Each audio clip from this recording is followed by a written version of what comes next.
This is a More Than Just Podcast production.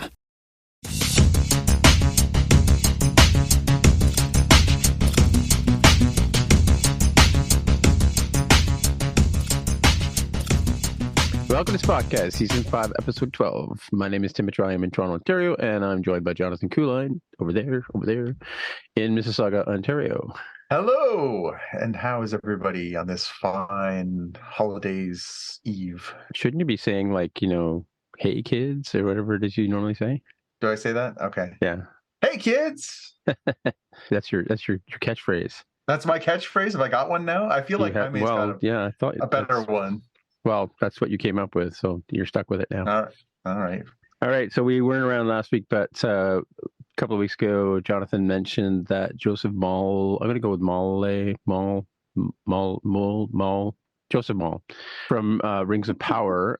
You were wondering why he's not on the show. Well, apparently he quit the show. So it wasn't like any kind of strange thing happening. He just, that's why they announced a new actor, because he posted on Twitter here that he's reasons for leaving. So there you go. And what did you glean from that? Did he have a good reason for leaving? No, I think he just he had his fun, and I guess he just didn't want to continue on with the show or continue on with the character, I guess. I don't know. What do you think?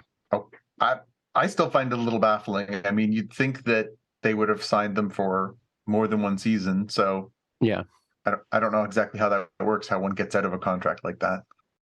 All right, well, we'll move on to headlines. And of course, Jonathan, you're up first with the headline.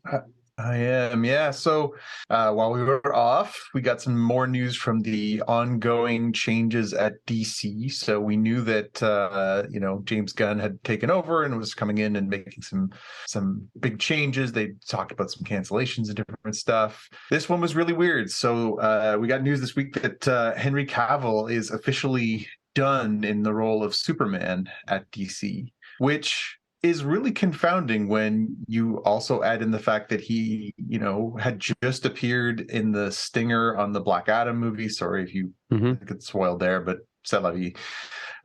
So yeah, I mean, it wasn't like it had been years since he played that role. He played that role in a movie that came out like 2 months ago. And then he also had resigned his job on Netflix's The Witcher, because apparently he was going back to start making more movies. So it's really strange. Now, they softened it. There's a story here from Variety that we're referencing, and, he's talked about coming back in a different role or doing some other kind of work with DC. But, Superman is right there, one of the sexiest jobs you can have at DC. So, what's he going to do that's going to be equal good or otherwise? Now, on the heels of that, is a story today from the Hollywood Reporter that Cavill has signed on to be the star of the new Warhammer 40,000 series. So Amazon just acquired the rights to Warhammer 40,000, which is a very popular tabletop game, and he's going to be the lead in that. So we've gone from him being the star of The Witcher with not clarity around his Superman role, to coming back to play Superman and quitting his Witcher role, to not coming back as Superman and now playing a role on Amazon's Warhammer 40K series. It's a weird year for Henry Cavill. I'm not sure I can make any sense of this. I don't know. Maybe he doesn't want to get typecast, and he wants to go and do stage and screen or whatever. But yeah, isn't that Warhammer thing is that a DC thing or not? Because I've heard somewhere that he was also doing another DC character, maybe. Yeah, Warhammer is its own thing. So that's, the Games Workshop, thing. Apparently it was a pretty hot property. Warhammer is very, very popular tabletop franchise. And so, maybe there's an audience for that. But to me, it seems like he'd already done 2 seasons of The Witcher and then quits that to become Superman again, and then gets fired from that. He might have another role with DC, but he's going to go do this other thing. It just seems really messy. Wait, he got fired as Superman, or? Well, they've agreed that he's not going to come back, which is, to me, sounds like, media spin for we don't want him back. Right. Okay. It sounds like James Gunn is basically clearing house. It doesn't sound like anybody's going to continue in the roles that they've been in up until now, which is fine. And it's his prerogative. And maybe they need a clean slate. But the really confusing part of this, and the part that they don't really mention here, is what about all the movies that are done? Like Shazam 2 is done and going to be coming out. Aquaman 2 is done and going to be coming out. There are these movies that are just sort of sitting there ready to go. Why on earth would you go see them if you know that they're basically pulling the plug on that version of the DCU? Why care at all? Yeah, don't know. I don't know. Not that apparently a lot of people cared to begin with, because we've clearly clearly run into a brick wall. We've had what since Christopher Reeve, we've had what? This is the third Superman that we've had.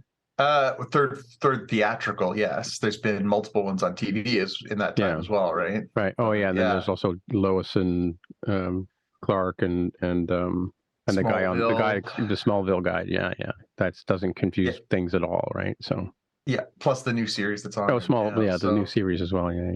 Yeah. So, I mean, it's just continuing to be more and more confusing. And this is the same problem that comic books have faced for years, right? Is comic books never end. Like, new artists come in, new writers come in, new editors take over, but the characters remain. You've been publishing Superman for 80 years. You've been publishing, Batman for 80 years.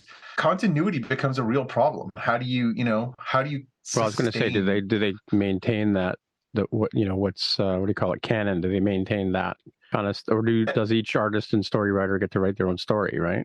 They do and they don't. I mean, that's why you have things like Crisis on Infinite Earths or Secret Wars, or, there's been any number of these sort of crises, things that have happened in DC and Marvel continuity over the years to try and clean things up. So they'll be like, oh, that whole time that was on an alternate Earth. And, they'll find ways to sort of write it out so that, these things can simultaneously exist or not.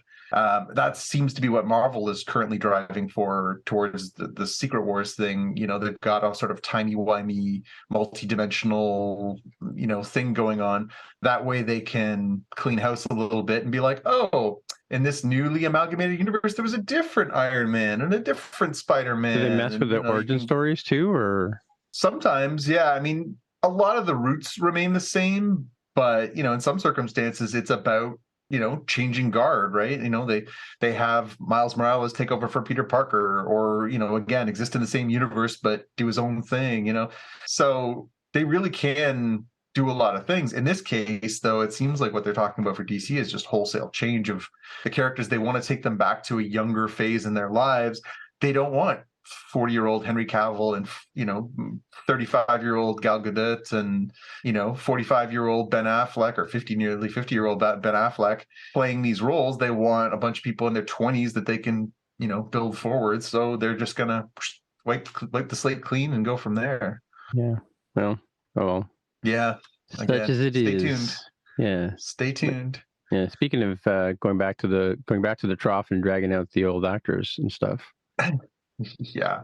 So Avatar made its long awaited debut, Avatar 2, The Way of Water, or Avatar, The Way of Water. Decent opening weekend. So it made 134 domestics, that's North America, and 435 internationally, 435 million. Is the third biggest global opening of the year behind, during the pandemic, I should say, behind Spider-Man No Way Home and Doctor Strange in the Multiverse of Madness.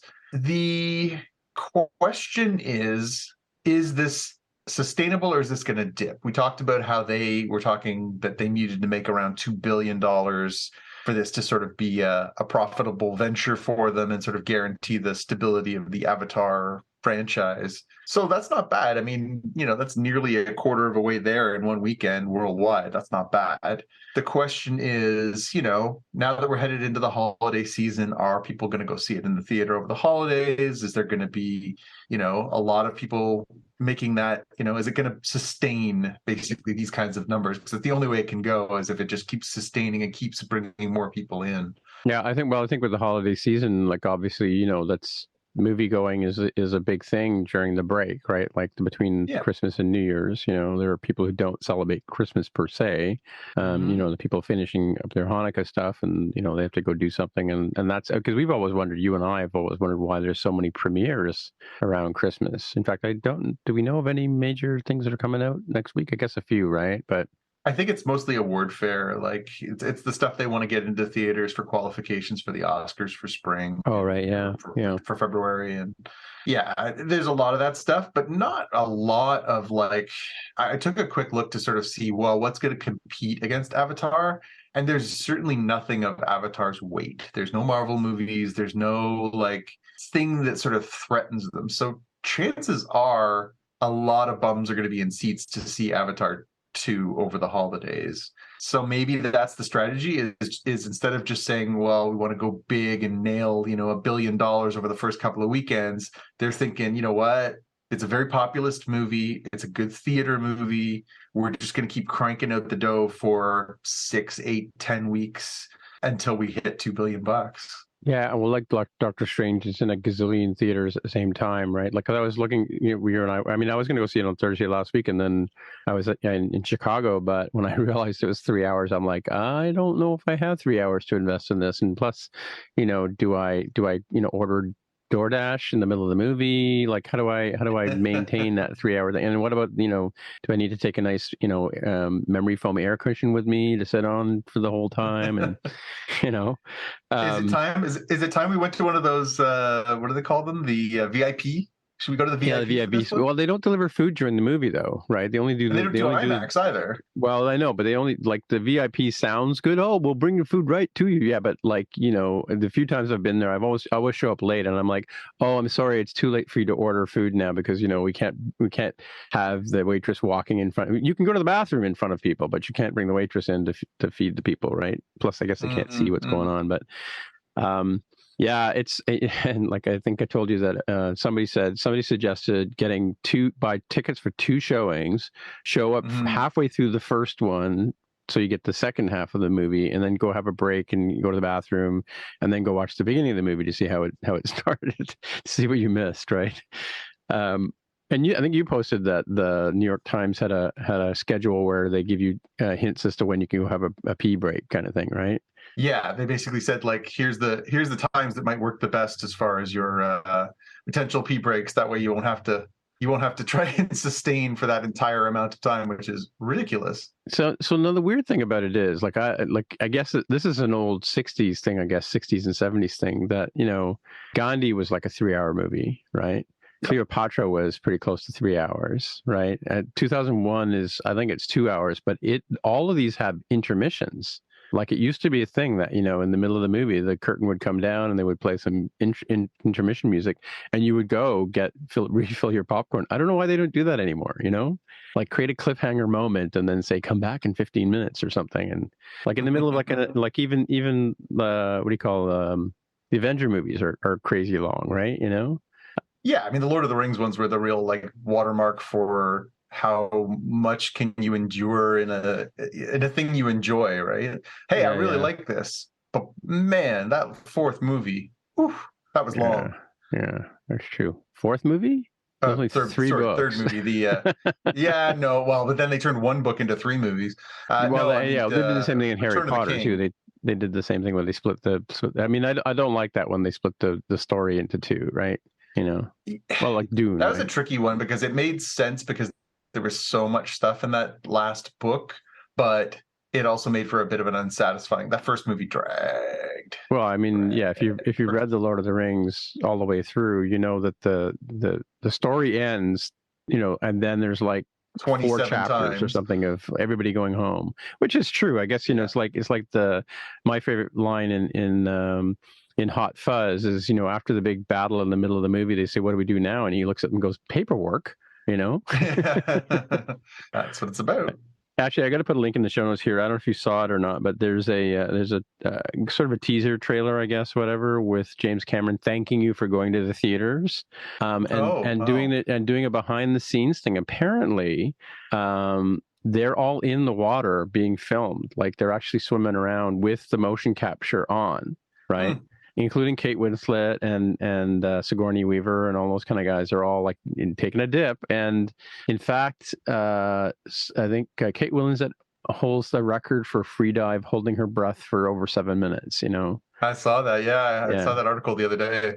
And I saw Lupita Nyong'o was putting out on her social media for the training for the Wakanda movie, which we saw the Wakanda Forever movie. Yeah. Obviously, large portions of that were underwater, and she was doing the same thing. She was doing like weight training underwater and stuff because they had to do so much underwater stuff for that one. No, I don't.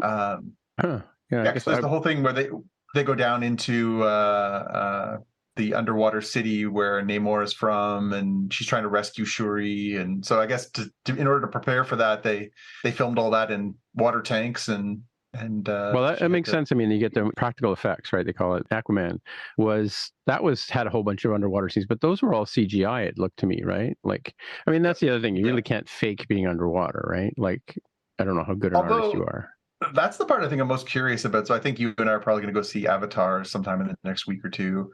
I'm curious. I did see a few articles talking about the visual effects, the CGI on Avatar, saying that water has always been one of the hardest things to do really well in CG.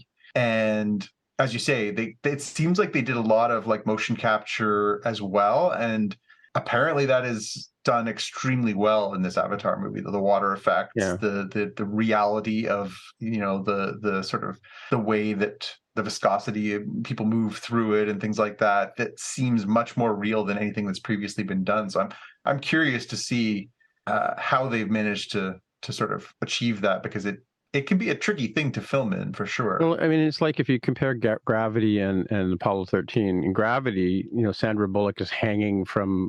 She's literally hanging, and as she moves through the space stations and stuff, she doesn't move up and down. She just goes in a straight line, which Newtonian physics says you continue in a straight line, but there's no wavering in her movement. Whereas, the Apollo 13, they actually were in the vomit comet shooting scene. So when you see them like their whole body rolling through space, they really are in an anti-gravity kind of situation, right?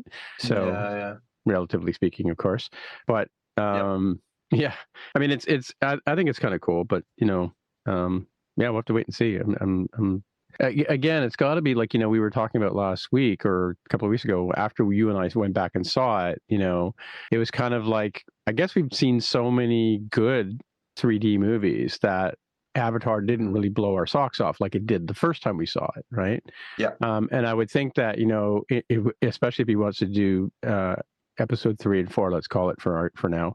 If he wants to do those, it's got to be like top notch in terms of its quality. I don't know if you've heard any reviews or whatever, or you've been avoiding them in terms of what, like, is it got like 4 stars or 5 stars or 2 thumbs up, or? I've heard mixed things depending on who you ask.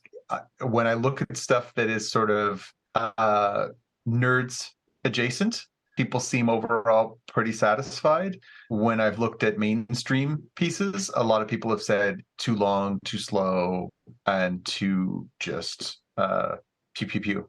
Yeah. So I guess it depends on what you look for in these types of movies. I mean, let's face it, we talked about it even, whatever it was, 10 years ago when the first Avatar movie came out. Mm-hmm. I think we agreed it's an incredible achievement in filmmaking. It's not the best movie. It's just not. It's fine.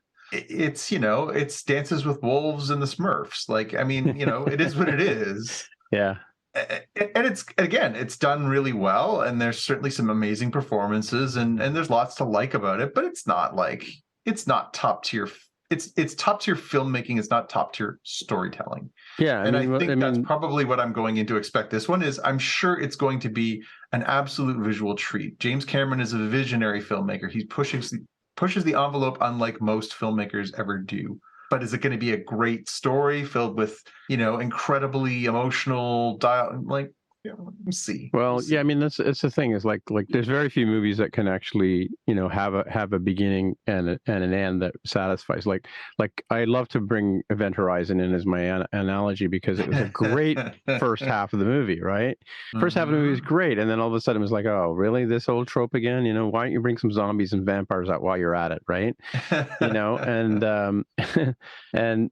Yeah, you're right. I mean, because it's the typical, the army has to come in and use brute force to take over, the planet. This is the first movie I'm talking about, for spoilers. For those of you who haven't seen that one yet, it's been a while. It's been a minute, but the and that trope gets tiring.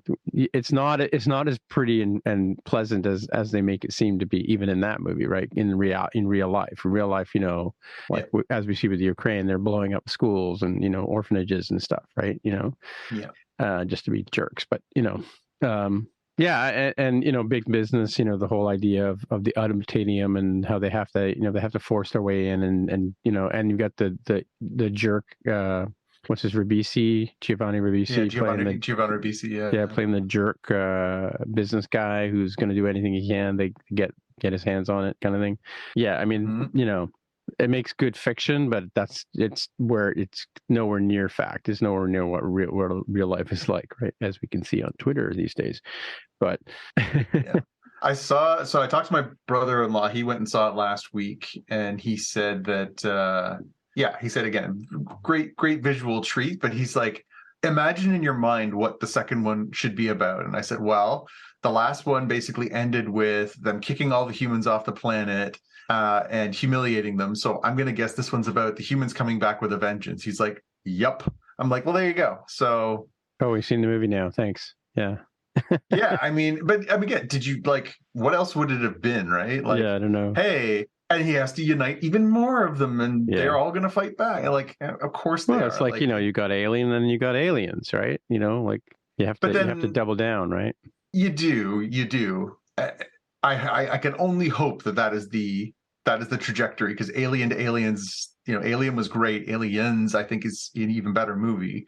But then it kind of slows down after that.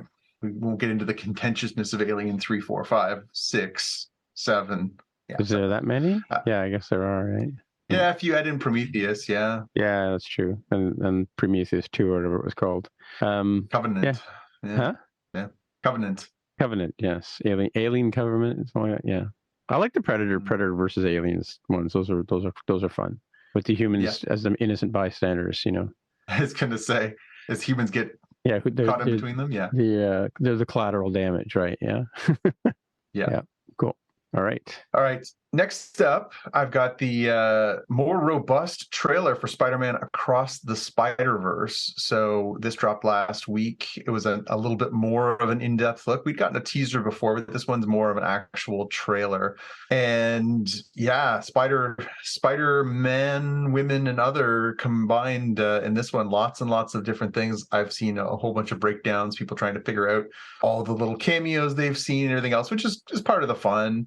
Although I always find that tricky in trailers, right? You want to entice people to see it, but at the same time, I don't want it all given away. I want there to be spider surprises and for there to be lots of little twists and turns, and I'm sure there will be. I mean, the last movie was fantastic and had lots of little sneaky bits in there that were great. But what did you think of this? You had a chance to watch this trailer? I'm kind of wondering if this is the one where she comes and says, "Come with me," and kind of thing. Is that the one? Because yes. Okay, yeah, because I think I saw this is the. Yeah, I think this can. Yeah, I'm pretty sure I've seen this one. It's a bit longer, as you said. It's very colorful. Lots of color. And there's a lot of spider characters. It seems like we sort of find a nexus of spider characters, right?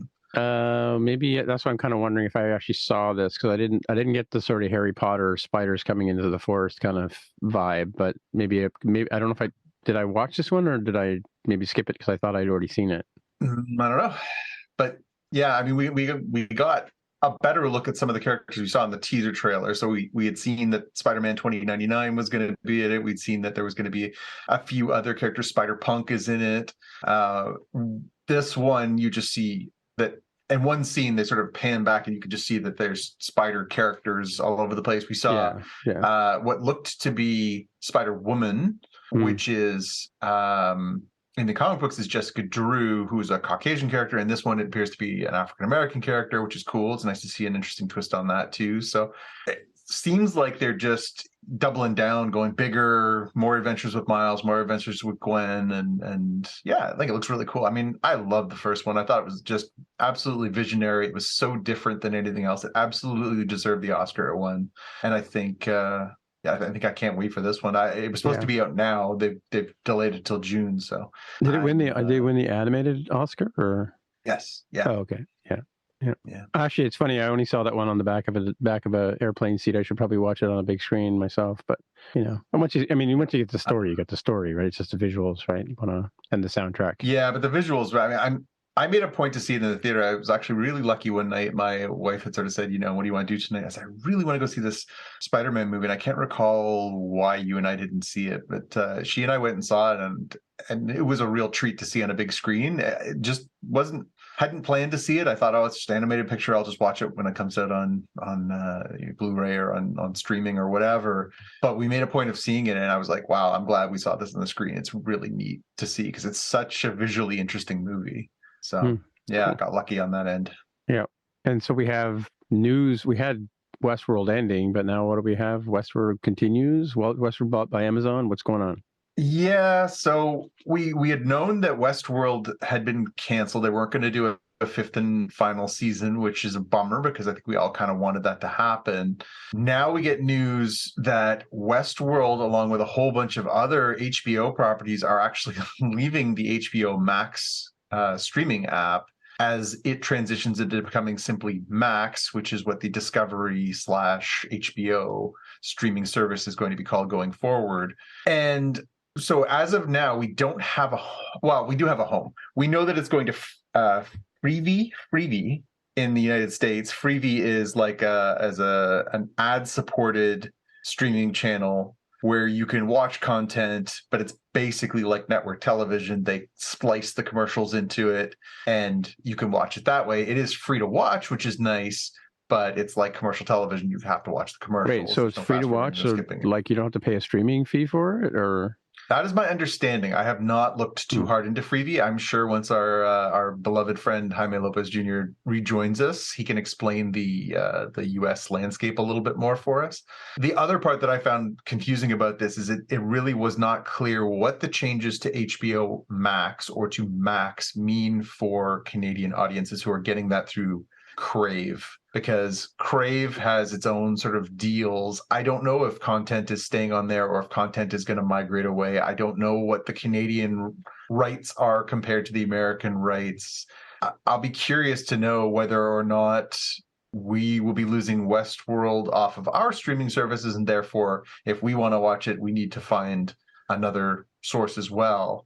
All of this has just become a bit of a really frustrating exercise, just because the rule had been for the past few years, if it was made by HBO, you found it on Crave here in Canada. And even a decent amount of archived stuff ended up there. So you can go back and watch all the Game of Thrones series. You can go back and watch the Westworlds. You can go back and watch his Dark Materials or anything else that sort of fits your interest. You go back as far as watching Sex and the City and Sopranos and everything else. Having that be spread out, to me, just defeats the whole purpose. Like the one of the reasons to have Crave and to have that sort of one source for that is that you get it all in one place. If I'm now going back to the same place that I was before, where I have to use a service like, sorry, what's the one that you use for looking up your shows? Just Watch. Just Watch. If I have to use a service like Just Watch just to figure out where HBO shows are when there's a service that's supposed to be HBO centric, it just does not make a lot of sense to me. It's becoming a frustrating exercise.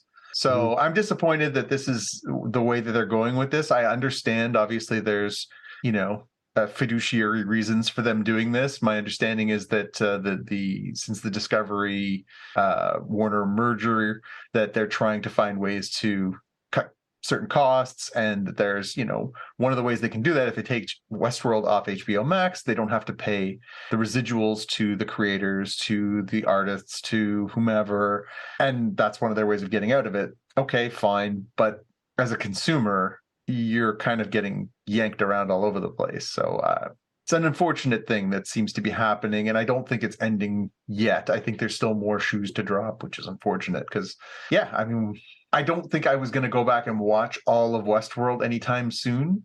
But like so many things, it's nice to know it's there, right? And the truth is that we're getting back to that era that you and I have lived through before. History repeats itself. If you love something, go and buy it. Yeah. You can buy the digital copy, you can buy a physical copy, but if you love something and you think, I'm going to watch this multiple times again in my life, you really are better off to just buy the darn thing, because you're going to miss out. There's going to be stuff that's going to get yanked around or moved over to a service that you don't subscribe to, or disappear altogether. otherwise. Yeah. Or disappear Or absolutely just get completely wiped off the map. I went looking the other day because one of my favorite documentaries was available for a long time on Apple. And I went to look the other day and I noticed that it was gone. And I looked and it is gone. Like they don't have the rights to it at all. What's now, that? I have a copy. It's called King of Kong. And it's a documentary about a guy who's trying to break the world record in Donkey Kong. Oh, okay. Yeah. It's a great documentary if anybody's ever seen it. It's really, really entertaining, and it just talks about the era from the 80s through till now about competitive, world record setting arcade game players. And I have owned a copy on DVD for a long time, but I don't own a digital copy. I don't own a high res copy. I don't even know if there is a high res copy. And I had thought, oh, maybe I'll buy a digital copy. That way I'll be able to watch it, at my convenience. It's gone, and it's not being streamed anywhere. Nobody's ripped it to YouTube at all, or I guess you just can't find it, right? I didn't go down that far as looking for it, but yeah, it's so strange that these things just, again, rights change, rights lapse. Mm-hmm. Somebody else buys it and puts it on some obscure streaming channel. Now there's 25 at least streaming channels that anything can be moved on to. We talked about obviously the massive cost involved in do I have this one but not this one? I have this one but not this one. If Crave is losing its HBO content, how much longer is Crave going to be relevant? Yeah. Speaking of Donkey Kong, did you see the new 90s trailer? That 90s show? Oh yeah. With Topher Grace and Mila Kunis and what's his name? The Valmer. Wilmer Valderrama, yeah. Valderrama, yeah. And yeah. And but the line in it is did you hear about Donkey Kong? It's a gorilla. As they're baked, right? Yeah. They're in a bake session. They're baking cakes. Yes, that's what they're doing, baking cakes. Yeah. All right. What else? What's going on in CW?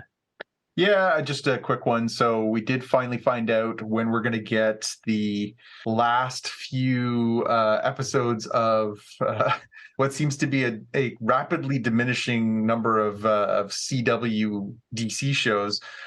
So basically all that's left, Stargirl ended 2 weeks ago. All that's left is Lois and Clark. Superman and Lois, different show. And Gotham Knights is supposed to be coming. So we knew that these were the last sort of two. Gotham Knights hadn't even debuted yet, but then there was this whole sort of house cleaning. We know The Flash is going to be ending. All the other shows have either been canceled or wrapped. So we now know season 3 premiere for Superman and Lois and the series premiere for Gotham Knights are both coming on Tuesday, March 14th on the CW. Where they're going to play here, I'm not sure, because CW does not have a Canadian direct equivalent. We were getting some of those through Netflix, some of those through streaming. So I'll take a look into it and see what I can find. I haven't seen anything so far as to where these are showing up. But if you're still in on the CW DC experiment, this is apparently where you can go. I really do wonder if this is long for it. To me, it seems like these both seem doomed because it seems like they're consolidating all the DC content in the movie theaters through James Gunn stuff, and then they want to put the rest of it on HBO, or HBO Max, or Max, depending on what day of the week it is. The last story here is mine. It follows up on. I think we talked about AI. Did we talk about AI? The people making their own avatars and stuff like that. I've talked about it in a few podcasts recently. But so this one is kind of cool. Like the issue is that all these AIs are being trained on your face or on. Yeah. I found a site actually where I'll put a link in the show notes where you can actually go and put your picture up and see if you've actually been trained. Like have I been pwned is for has my email been compromised from a website, but there's have I been trained, which is has your face been used in training, which is interesting because I put my face up and all these guys that look like me show up. Thankfully not me, right? And sometimes if I'm wearing a hat, they all wear hats, and it's all people about my age with the same facial structure as I do and beards and all that kind of stuff. Like really weird, creepy looking stuff. Like I didn't realize I had that many brothers, right? But so the idea here is the AIs that people are having these avatars made with, all these like space suits and backgrounds and artist things, they're actually using legitimate artists as source material, but those artists didn't necessarily opt into letting their source material be the stuff that's training them. So as an artist, as I mentioned before, I'm kind of opposed to that. I like the idea of it, but I'm kind of opposed to the fact that they're using their unrecognized, uncredited, not paid for artists or works to build these AI models, right, to train them.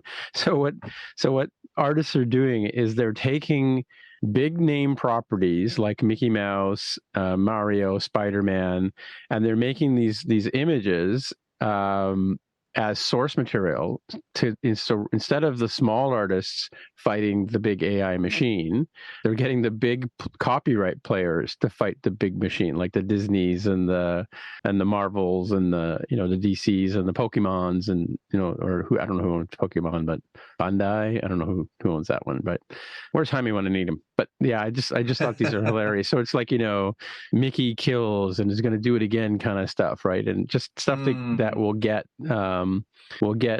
Disney a little miffed, but somebody pointed out, if I can get Mickey Mouse holding an M16 rifle, I totally would put that on a t-shirt, right?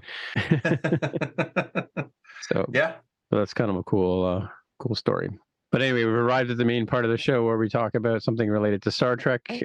This week, we're continuing on with Prodigy, Star Trek Prodigy, and we're going to do 2 episodes, Mindwalk, and this is episode number 18, and 19 is called Supernova Part 1, which, kind of ended up on a cliffhanger, so I guess there's going to be a Supernova Part 2. Am I going out on a limb saying that?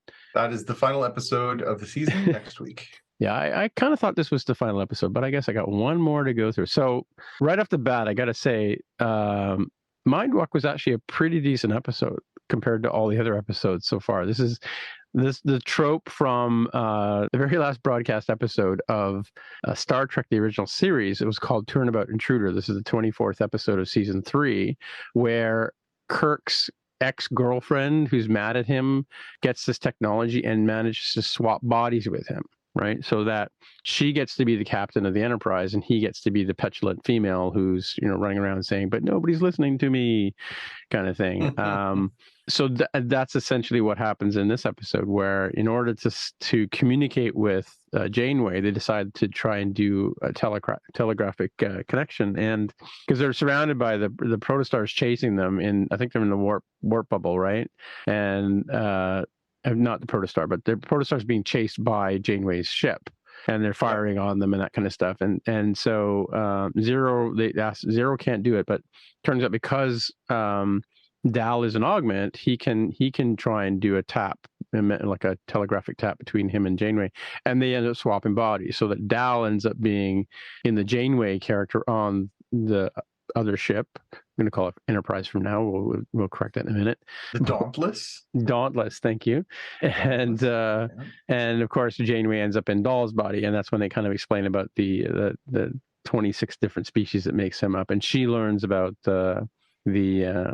the machine, the Doomsday Machine or device that's going to basically destroy the Enterprise. Construct, I think, is what they call it. Construct is going to destroy the Federation by in basically creating a virus and infecting them all, kind of thing, right? And we do find out in the next episode how that manifests. But you want to give us your elevator pitch? The elevator pitch for this one is Dal and Admiral Janeway go full Freaky Friday, right? Which is pretty much. It's so funny because, we talk about obviously this being Starter Trek and Trek 101, and you start a flashback in your mind when you see an episode like this. You're like, yeah, it's like Freaky Friday or 20 episodes of Star Trek over the years where people have swapped bodies. Yeah. But yeah, it was basically, it was exactly that. It was, how quirky would it be if, Janeway ended up there, but then Dal has to pretend to be Janeway on the thing. And of course that goes like a catastrophe. It's awful. He ends up, getting thrown in the brig and making a fool of Admiral or Vice Admiral Janeway. the episode overall, I think, worked. You're right, because it was both funny and important. It wasn't just a throwaway episode. It was an episode with purpose. It was about getting the information to Janeway, trying to sort of, build that connection, having Janeway see that the crew are actually, working to try and help them and everything else. But then had the sort of the funny Dal moments and, and her trying to sort of get to know the crew and everything. So it was good. It was a good episode. The best pew pew pew I had was them trying to reverse the swap where Dal, I was started calling them Dalway and was it Admir? What do they call it? Admir Dal and Dalway. But they basically ended up pulling, using Murph to stretch out to some incomprehensible length that we didn't know he could do, in order for them to be able to touch, so that they could then swap bodies. But then he can't go he can't go all the way. Like there was some bit where he had to. Didn't they have to let go or something at one point? One of them did. Yes, they couldn't quite make the connection, so that's when sort of Janeway inside Dal's body uses the phaser to make the connection. Right. By shooting it herself, which is actually Dal, and that's what ends up transferring them back is the energy of the phaser connecting. Yeah. Cool. I found the scenes with Janeway inside Dal, inside the protostar, to be kind of weird. There was two scenes in particular. The one where she mentions, I have it down as my Easter egg, is that she mentions, well, at one point I was turned into a salamander, so therefore this isn't the weirdest thing that's ever happened to me. That, of course, was from an episode of Voyager. We saw her, devolve. But the question was that I had coming out of this, from my big question is so Janeway's inside Dal's body and is trying to convince the holographic version of Janeway that she is who she says she is inside. And she says, well, tell me something only I would know. And then she's like, do you remember this time where, your sister did this and blah, blah, blah. Who programs a computer with that kind of intimate memory, knowledge? Yeah, exactly. What purpose would that ever serve to have a command computer program who's like knows all of Janeway's intimate secrets? Like, well, there's an edge case where you could end up swapping bodies with another entity, and you have to prove that you're that person. That could be a case where you need that information. Yes, I guess. So my big question for this whole episode, my big question for like the last 3 episodes, right? 2 words: Morse code. Yeah. Still haven't come up with anything better by the 24th century. Can't they kind of like blink the lights to do the Morse code thing? And they got the brightest minds on the Dauntless. Is it Dauntless? The Dauntless, yeah. On the Dauntless, yeah. like couldn't Janeway or holographic Janeway kind of teach the kids Morse code? Well, don't Can't you talk remember right now. A few episodes back, they were trying to do that, but they were trying to use the phasers to send out the short signals, and they're like, yeah, maybe use the lights and not the phasers to be like dash dash dot dash dash dot. Yeah. Just so you don't accidentally get blown out of the sky by the Dauntless. I mean, because like how many movies have we ever seen where you can't, they can't communicate, they're too far, the radio's broken, they got no batteries, whatever the story is, somebody invariably figures out, I can tap on the wood, or in fact, I think even in an episode of Enterprise, I think where Hoshi is invisible. And nobody can see her. Uses that, She uses Morse code, and Archer's the only one who remembers it from Federation School 101, Communication 101, right? So, hey, it happened in Space Camp. Do you remember Space Camp from 1986? No. They accidentally launched the space shuttle with a bunch of kids on board. Oh, right, to get them home. Yeah, that's how they figure it out. At one point, is they're using like a telemetry switch to use Morse code, and finally they spot it on Earth. Oh, okay. Although cool. I happened to be in the car this afternoon with my younger son, and he was saying something about Morse code, and I said, "Do you know any Morse code?" And he's like, "Well, I think the only thing you really need to know is SOS, right?" I said, "Yeah, but so few people know it. We got taught it as part of Boy Scouts. I don't know, like I don't know where you learn Morse code anymore, and I don't know how many people would continue to know it. Maybe they teach it to you at Starfleet Academy because they're like, someday an alien's going to do something to your ship, and you're going to need to know Morse code." Well, I mean, yeah, I think in Star Trek lore, but also I know in astronaut training they do survival training, right? Where you get you get dumped in the middle of nowhere with nothing but your shirt on your back, and you have to go from point A to point B. And part of that would be learning to do Morse code with a mirror or whatever as well, right? So as opposed to C3PO going over here, like doesn't C3PO know Morse code? He's a protocol droid. He knows 900 languages or something, right? Yeah, he speaks this many languages, but he doesn't know how to say SOS. SOS in Morse code. Quickly, best quote was all the stuff that Dal said when he was trying to pretend to be Janeway. I changed my mind in a completely normal way, not a weird way. Or my brains are fine. I'm just busy thinking is all. Right. Yeah, those were good. Yeah. Should we jump on to Supernova? Let's jump to Supernova Part 1. So we ended the previous episode with Janeway back in her own body aboard the Dauntless, but stuck in the brig because they think that she has lost her marbles. And we end up with the Vaunakot basically they had basically sent the protostar with the construct inside it to the center of Federation space to try and drag in as many Starfleet ships as possible to try and stop it so that when they turn the thing on, it will go as badly as possible for Starfleet as they can. So my elevator pitch was the Vaunakot make good on their long-awaited plan to turn Starfleet against itself. So this one was the setup piece. Hopefully it'll end a little nicer next week. But yeah, we basically saw what the protostar had been trying to avoid all this time, which was, once that connection's made, the construct will go off and the construct will start turning the Starfleet ships against itself. And that's what happens in this episode is, in spite of their best intentions, and even in spite of the best intentions of the diviner to try and stop it, he sort of has a bit of a change of heart, in this one. And it's actually Essentia, or I can't recall what her other name was, is the one who basically kills him and, activates the thing and off it goes. And next thing you know, Starfleet ships are shooting each other out of the sky. And although that was an awful lot of shooting for a very little amount of explosions, like shouldn't those ships have just been toasted right away? Yeah, I was thinking the same thing. Like, why were they surviving? I mean, and they were almost like lightsaber lasering other hulls and stuff like that. And there weren't people floating out into space. And yeah, right? I mean, if the goal is catastrophic destruction, it wouldn't be like disable. It would be like destroy. It felt like they were shooting each other a lot, but not really actually killing each other in quite as dramatic a way as you have expected. Although, again, we talked about this as kids friendly show, so you don't really need to see people being sucked out into the vacuum of space. Or theoretically are the next generation of astronauts we're trying to recruit here. So Yeah, that's true. Yeah, these are friendly lasers. Yeah, they weren't the hurting kind.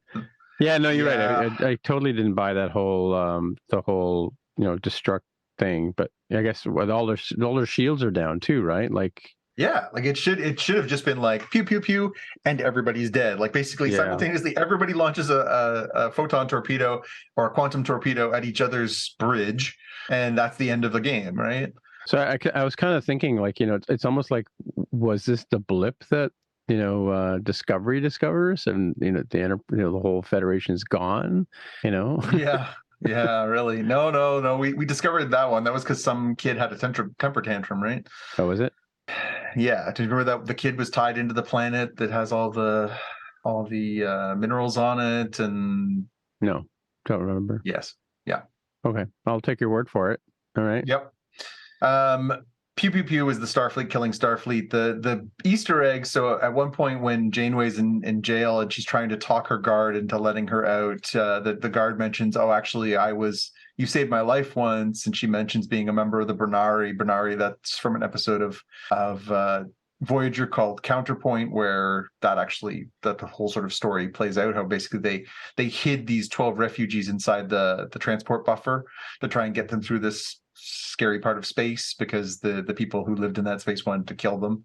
Yeah. And turns out that she's supposed to be the now grown up version of that who now works for Starfleet, and so she sets Janeway free. But that leads to, and I'm going to give credit where credit's due, this is a big shout to our number one fan, Xavier, who immediately at the end of the episode said, "So Janeway is in jail because everyone thinks that she's not fit for command and she's acting crazy.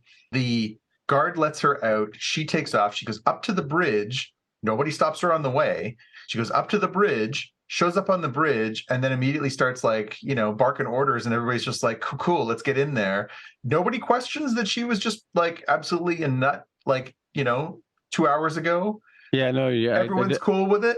Yeah, I did have a similar question, but yeah, and you're right, because I mean, like, they're like, shouldn't you be in bed resting? Kind of like, they weren't you? Didn't you just come down with symptoms? Shouldn't you be not on the bridge now, right now? Especially since the command crew would know the situation of their commander, right? So yeah, and like, the whole fit for command thing, and yeah, wouldn't security stop her at some point and be like, maybe you should go lie down? They were just like, oh, she's acting normally, she's probably fine now. Yeah, but yeah, that's a bit of a plot hole you could drive a bus through. So well, and also I guess we'll have to go back and do some fact check on it, but the Star Trek Starfleet regulation that the guard quotes to her about section whatever of the Starfleet if you're a captain and you're a nut bar, we're going to put you in the brig. Yeah. It seems like to be a really, really weird sliding scale, because we've seen so many episodes of Star Trek over the years too, where like clearly somebody, usually an admiral, is acting crazy, and everyone's just giving them the longest leash possible. Janeway seems like she's just like absent-minded in the last episode, because of course Dal's inside her body, and they're like, put her in the brig. Like, it just seems like there's a bit of an uneven playing field there, where like if you're an admiral, you get to like openly declare war on things and try and destroy the Federation and stuff, and they're like, yeah, he's just having a weird day. It's fine. He can get his coffee. He's fine. And I think we talked about this before. Doesn't the Protostar doesn't seem to have a brig, because there's been a few episodes where we thought you should let a person in the brig, like, yeah, we've talked about that. But the Easter egg in this one, I think, is the Ronnie Cox coming back as the Admiral. Jellicoe, yeah, Jellicoe, yeah. So yeah. Because he gives the go ahead to start blasting at the other ship, right? Yeah, that's that was one of my notes, was Jellicoe still a jackass? Yeah, I mean, and isn't that he was 20 years ago? Isn't that the what's the name of the runabout that they use in, is it Voyager or Deep Space Nine, with that that ship, that the one smaller Starfleet ship that comes in the middle of things? Isn't that the style that they had on Deep Space Nine? Or because did Voyager have a runabout? I can't remember. Defiant. Well, they have the Defiant. Yeah, it's like that sort of like heavy arms ship, right? Yeah, that's they had that on Deep Space Nine for a number of years, but we've seen that style of ship a few times. Yeah. Since then. Cool. Yeah. But yeah, I mean, this one had some, definitely an eventful episode, as you'd expect. This is sort of the first half of a 2-part finale for season 1, and in theory, this is the end to actual season 1 as opposed to half of season 1, which is what we had this. And it is definitely cliffhangery. I got my numbers mixed up. I thought this was the last episode, which is why I thought it ends on a really big cliffhanger, like almost like they did with Locutus, like where you end the season and you have to come back to see how it ends, Yeah, and we'll see obviously where they leave us at the end of next episode. This one, there was some momentous moments in here. We had obviously the construct finally being used, so Starfleet turning against itself. We had Essentia basically revealing herself as this other character, and we got the Diviner dying and apparently becoming one with the Force. Yeah, like the midichlorians again, right? He broke up into midichlorians. He goes off, and that was a weird. The whole conservation of energy thing, I guess, right? Yeah. I guess. Well, he kind of entered her forehead too, because she kind of lit up a bit when he did that too, right? Like his energy became hers or whatever. Yeah, so I wonder if that might be a big sort of key part of the next episode. The other thing that we finally got was Dal makes a move on Gwyn. Obviously there'd been a little sort of chemistry brewing between those two characters for a while, and it wasn't really clear how that was going to play out. But she goes to tell him that as an augment he could never get into Starfleet, and he misreads it as, oh, I have something to tell you before we go risk our lives, and he makes his move and gives her a big smooch, and she looks horrified. Yeah. So I mean, lots of good stuff. I mean, that's always, of course, the sort of plus minus of these series is, how much of it is just sort of flotsam and how much of it is going to matter. And this episode, lots of stuff mattered. So that always makes for a good episode, and obviously sets us up for a nice finale for next week. Hopefully we get something good to sink our teeth into. Yeah. Cool. All right, let's move on to Willow. We got a couple episodes of Willow under our belt. I watched this one. It was kind of busy and late in the day when I watched it in Chicago. So I kind of this episode I'm talking about was the episode 4 was Whispers of Nockmaar. Nockmaar, yeah. Okay, this is the one where the young man gets possessed, right? And Graydon, and he tries to take over. What's her name again? Yeah, Alora Dannon. Alora. Yeah. So. And everybody, they go into this castle, and it's kind of like, don't go in there because it messes with your head, and then they all get their heads messed with, right? Surprise. Yeah, again, this one, it's a well-worn trope. I mean, I had my summary was basically, the Fellowship spends a night in a haunted castle complete with ghosts, monsters, and demonic possession. It really was, nothing that we haven't seen before as far as this kind of storytelling. Hey, we all have to return to this place, the place of evil. What's going to happen? Everybody has their own little personal journey in there. Obviously, for the different characters, it has different meaning. For Kit, this is where her evil grandmother was. For Alora, this is where she almost died. Where she was born or something, right? I think. And where she was born in the jail, right? So for her, there's lots of connections there. So there's a lot of sort of stuff to sort of sink your teeth into. And they all have some pretty interesting sort of journeys in that, because, Kit has to sort of reconcile this sort of family history of evil. Jade has a moment there where she basically has a vision of General Kale, who was, of course, the sort of Darth Vader-y character from the original Willow movie. It was funny because it was cool to see Kale back, such a badass costume with the Bone Reaver mask and the big sword and everything. But they were clearly using the dialogue from the original Willow movie, so it's just like a lot of, because it was kind of funny because I'm like, oh, I remember the scene where he actually makes that expression. But yeah, it was just filled with lots of Easter eggs. Alora goes down into the dungeons and has a vision of seeing her be born, and her mom theoretically seeing her in the future. That was kind of neat. Like at one point she's talking to the Queen Bavmorda in the flashback part, and then she's like, oh, I can feel her, she's here, I can hear her voice, she's stopped you, she's in the future, she's fine, or whatever. So yeah, that's kind of nice closed circle where, it was kind of always very, very tragic that her mom is gives birth to her, convinces the nursemaid to smuggle her out, and then is immediately murdered. Giving her that sort of closure of, I know my daughter lives, I know my daughter's going to be okay, is a little nicer way to sort of wrap that little retcon, but not a terrible one. Mm-hmm. Yeah, because in the original Willow movie, she's floating in the river like Moses, right, in the basket. And that's what exactly right. Yeah. And then Graydon, when he's possessed, is sort of, speaking in all kinds of, weird ways. He's starting to slowly turn, dark.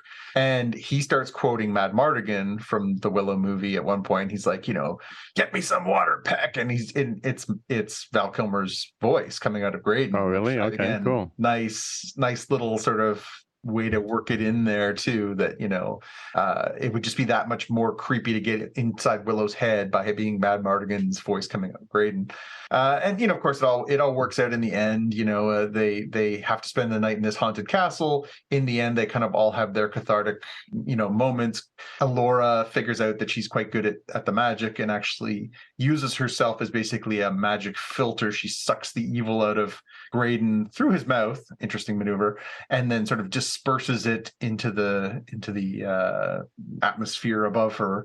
And then we get a couple of interesting little sort of side stories too, because we also get Boorman going around. He's trying to break into this locked room, trying to figure out what's inside. He hears all these voices calling to him, and he loses his MacGuffin, or he thinks he has, right? He thinks that they've stolen his MacGuffin, and so again, it's a lot of well-worn tropes, but done well. I think it's nothing in that episode was really anything that I wouldn't have expected to have seen, but it was all really satisfying and well done. It was one of the stronger episodes so far. And the quotes were great. I mean, gosh, they give Boorman all the great quotes, but Bavmorda knew how to romp. Legendary parties, 3-4 days in a row, all kinds of weird expletive. Willow, the vermiscus goo. Don't sniff it. Don't wipe it. Don't eat it. Why would we eat it? Says Alora. Boorman, are you plundering my dead grandma's castle? Says Kit. And then my favorite was, everybody deserves one good cry per quest from Boorman. Yeah, so many good lines. The show's very smartly written, and I am starting to really like the characters the more we sort of get invested in them. Yeah, definitely. Yeah. Which I think leads us into the latest episode. Did we talk about Graydon as a boy, like the whole him and his brother no, that's deal? a good point. Yeah, that's a good point. So yes, at the end when Alora is removing the evil and making that connection with the evil inside him, she has a vision where she sees Graydon pushing his brother out of a tree, it seems, and killing him. And so we also get that vision. At one point, she's trying to heal him, and she takes off his shirt, and he's got these brutal scars all over him. And she's like, "Oh my God, what's happening?" And he's like, "No, those were already there." And so that sets us up for the episode 5, where we find out sort of what happened with him.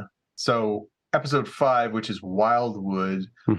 So the basically the end of episode 5, we see the Gales reappear, these monstrous creatures, the fellow with the cage on his head, the one who looks like an evil bird. They all show up, and so the episode starts with them doing this sort of big chase through the ruins outside of Nockmaar, and they decide to make a break for it into Wildwood.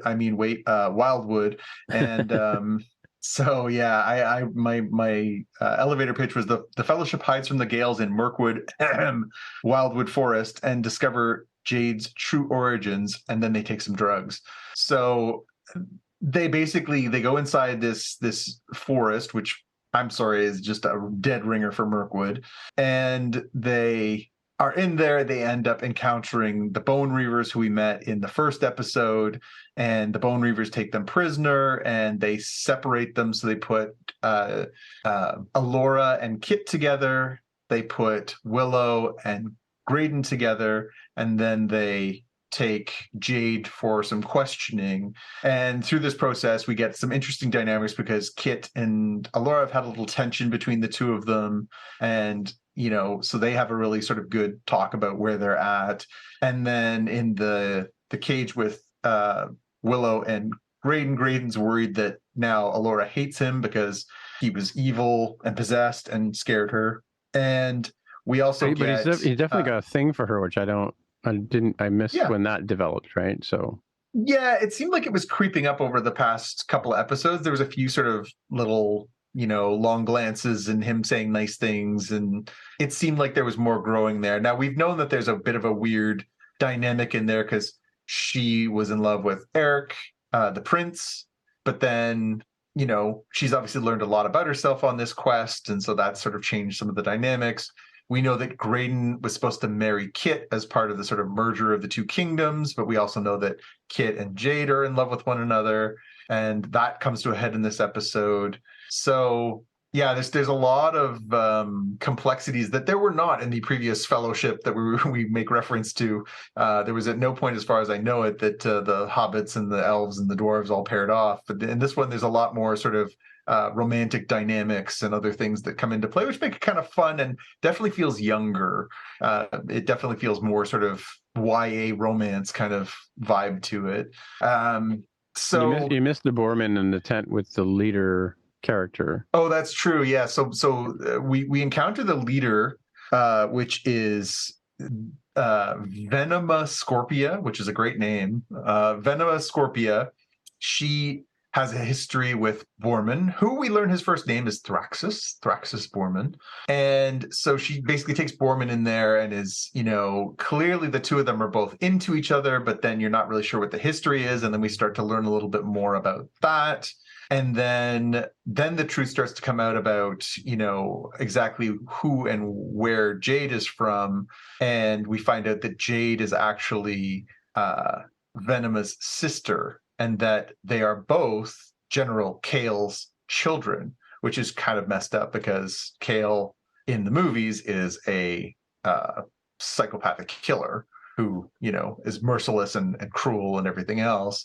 We learn that in the era of the original Willow movie, that they were basically conscripted and they were, forced to fight for Nockmaar, and that once the war was over, that the other forces of good basically blamed them, and so they basically were driven into this forest as their sort of hiding place, and they've continued to sort of be these bandits and Robin Hood sort of merry men sort of thing. Yeah, because they really didn't have anywhere else to go. They kind of had only themselves to rely on, and so they just sort of evolved this sort of gypsy-ish, culture where, I guess, too. Yeah. Well, they wear the skull face masks and stuff to scare people. They really don't seem that bad, but they really are sort of focused on like keeping everyone away from their little corner of the universe. So inside the jail cells, Willow and Graydon happened to notice these little houses on the side wall and brownies. So we knew at some point we were going to get something from the world of the brownies. And so, of course, we get Rule, who is Kevin Pollak, played in the original movie. And here we get to meet him again. And his daughter, which is kind of neat, Ganoush. And we learned that Fran Jean, the other character from Willow, has long since gone missing because Rule stole his wife and married her. And so, they basically, have a little interaction, a nice little sort of, back and forth. And then we also learn in the girls' cage that Alora has taken the wand of Shalindria, and she's like, I think I know a spell that can get us out of here. And she ends up using basically like a very powerful spell to blow the doors off the cage. And they all end up escaping simultaneously, but they realize basically at the same time that escaping doesn't necessarily mean anything, because now that Jade is part of the tribe, they are all guests, and they decide to have this big welcoming party where they welcome Jade back and have a good time. And they're basically doing shots, and so everybody's like, shots. And so they take these shots of whatever they are, and it turns out that they are truth plums, so that they all can't lie. And so everybody has a confession about what's up. And so Alora confesses to Graydon that she saw the vision of him pushing his brother out of the tree, and he has to explain that that was the first time he was possessed as opposed to the second time he was most recently possessed, and that he would never have hurt his brother, but he was possessed at the time. That's a good I'd have to remember that if I ever get put on trial for murder. I was possessed. That's a good one. We get obviously Kit and Jade, who have been sort of will they, won't they. Finally, they both confess their love for one another, and so they finally share a passionate kiss and declare their love for one another, which is very sweet. Borman, who of course has been very sort of hard to read, confesses that he actually was ashamed to come back and see Scorpia after he failed on his previous mission, and that the reason he didn't come back was because he was afraid that she would reject him, and so again we get a little bit more honesty from him than we're used to, so that was kind of fun. And and then Willow confesses that he's not a great wizard, which Alora overhears, so that's potentially a little impactful. Oops. Yeah. So, and then just when things are starting to get kind of interesting with all these confessions, we get trolls. And we had previously seen trolls in the Willow movie, but here we get what seems to be a large contingent of trolls, and and they start picking people off. So the episode basically ends with invasion of the trolls, and we cut to extremely modern music once again. Yeah, which is kind of weird, but I was thinking about that. There was a couple of songs in this episode which were like, they're new. I mean, they're newer, Well, Crimson and Clover plays during the romantic scenes in the Bone Reaver Village and stuff. And I was trying to figure out, because I sat down and started watching this one yesterday, and my wife said, "Oh, what are you watching?" I said, "I'm watching Willow." And she said, "Oh, I'll watch with you for a little bit." And she sat down and she watched the first 25 minutes of it. And she said, "It's very strange how they've got this contemporary music in this show." And I said, the only reason that I can figure that they try to do that is, there's two good reasons.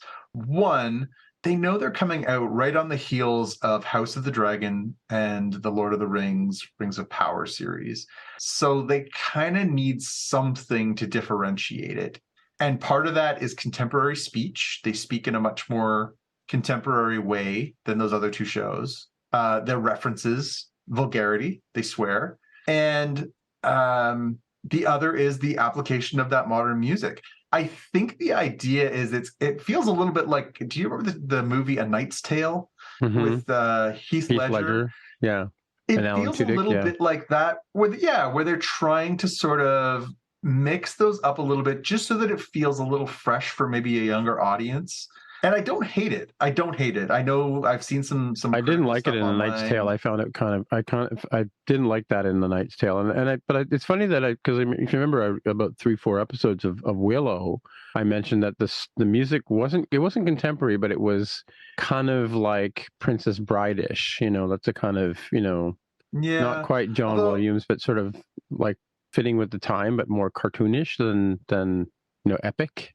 But since then, they've done like Black Hole Sun, a cover of Black Hole Sun by Soundgarden. They've done like some, they did a Metallica cover.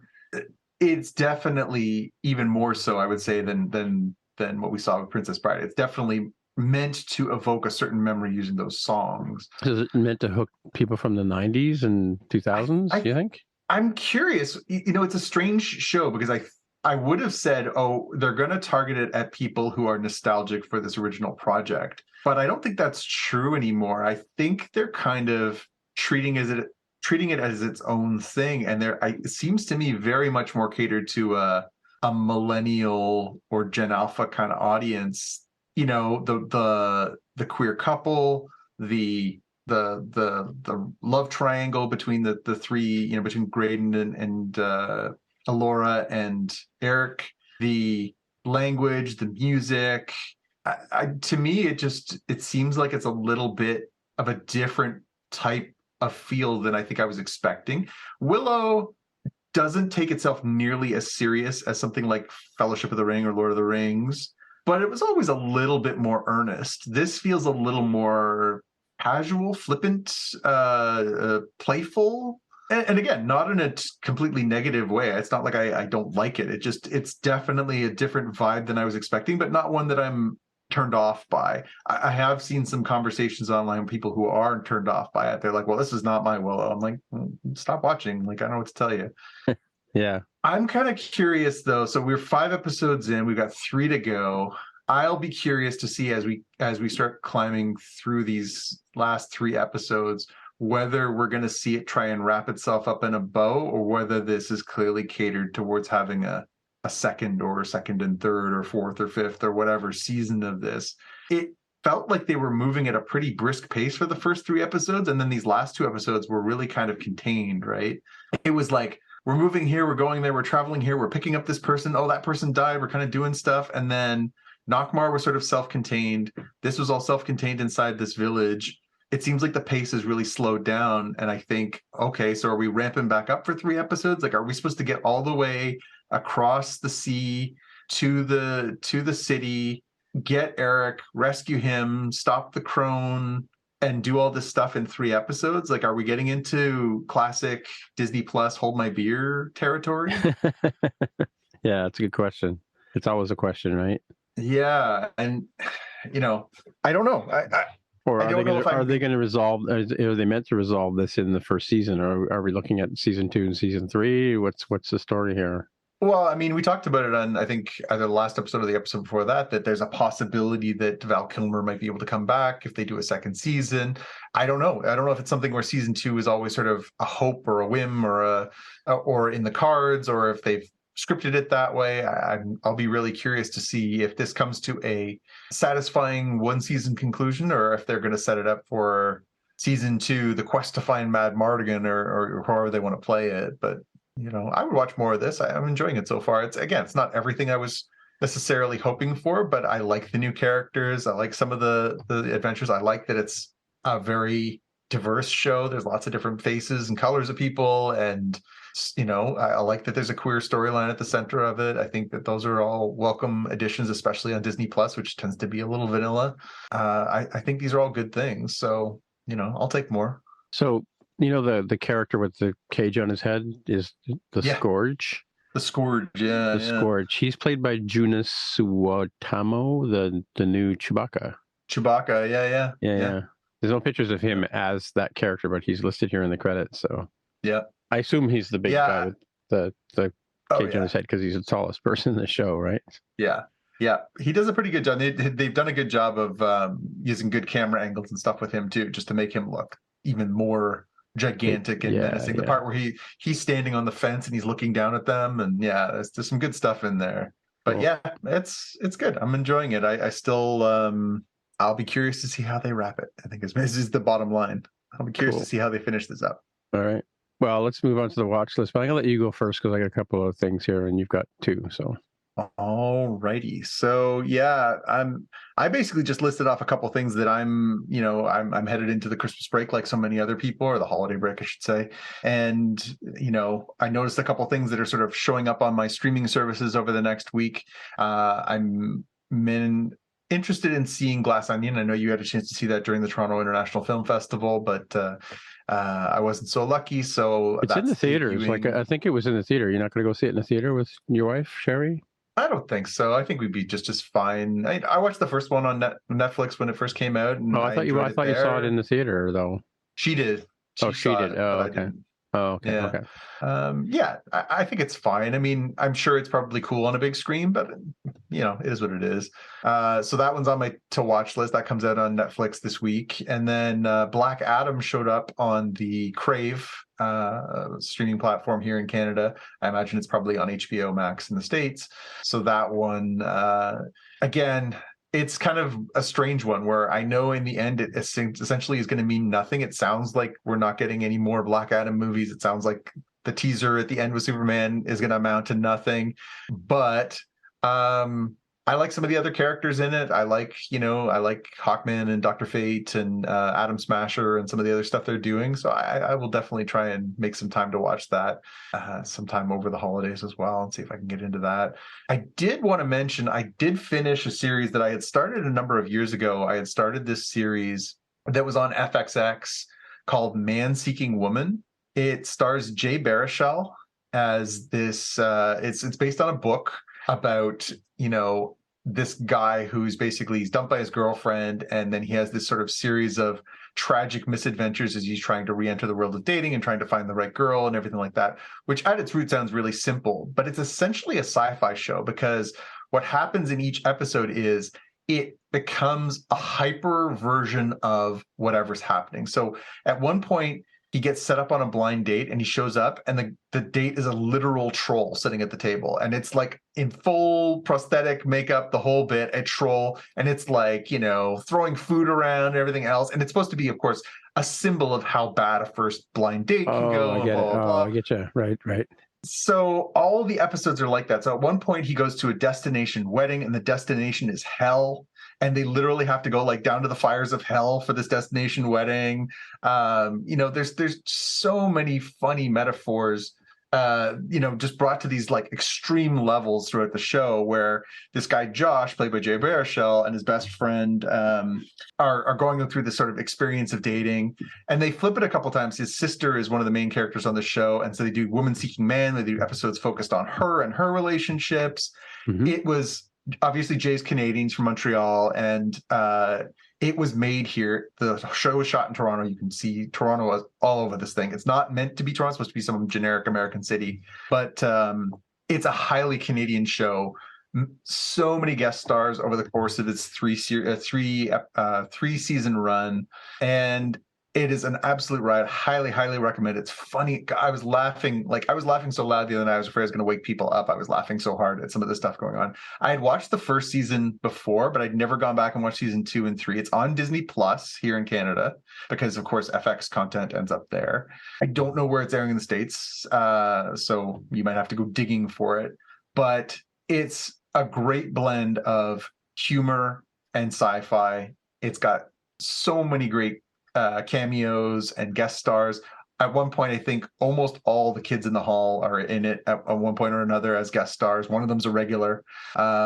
Super funny show. Highly recommend. If you get a chance, it's 3 seasons. They're half-hour episodes. You can get through it pretty quick, but you will laugh a lot. So recommend that one. So is it like it's older, or it's like it's already run and It's finished its run. I think it ran from like 2016 to 2019 or 20. oh, it's there's a few seasons of it, right? There's 3 seasons. Three Oh, seasons, okay. 10 episodes a piece, 30 minutes a piece. So And that's on the Netflix or? no, Disney Plus here in Canada. Oh, okay. I'll check that one out. Cool. Sounds interesting. It's really easy to get sucked into it. It's just so it's genuinely absurdist, but in the best way. Okay, cool. All right. Well, my watch list thing. So there's a new actor's come out. Like he's pretty good. A lot of people seem to like him. I don't know if you've heard of him. He's called. I want to make sure I get pronounce the name correctly. I think it's Tom Cruise. Never heard of him. Well, anyway, guys. So this is a teaser for the new MI7, which I didn't know was coming out. But who didn't know MI7 wasn't coming out? And of course, he typical Tom Cruise, he goes over the top again. I swear, one of our headlines is going to be Tom Cruise tragic accident, making a movie, right? Because he's insane, first of all, right?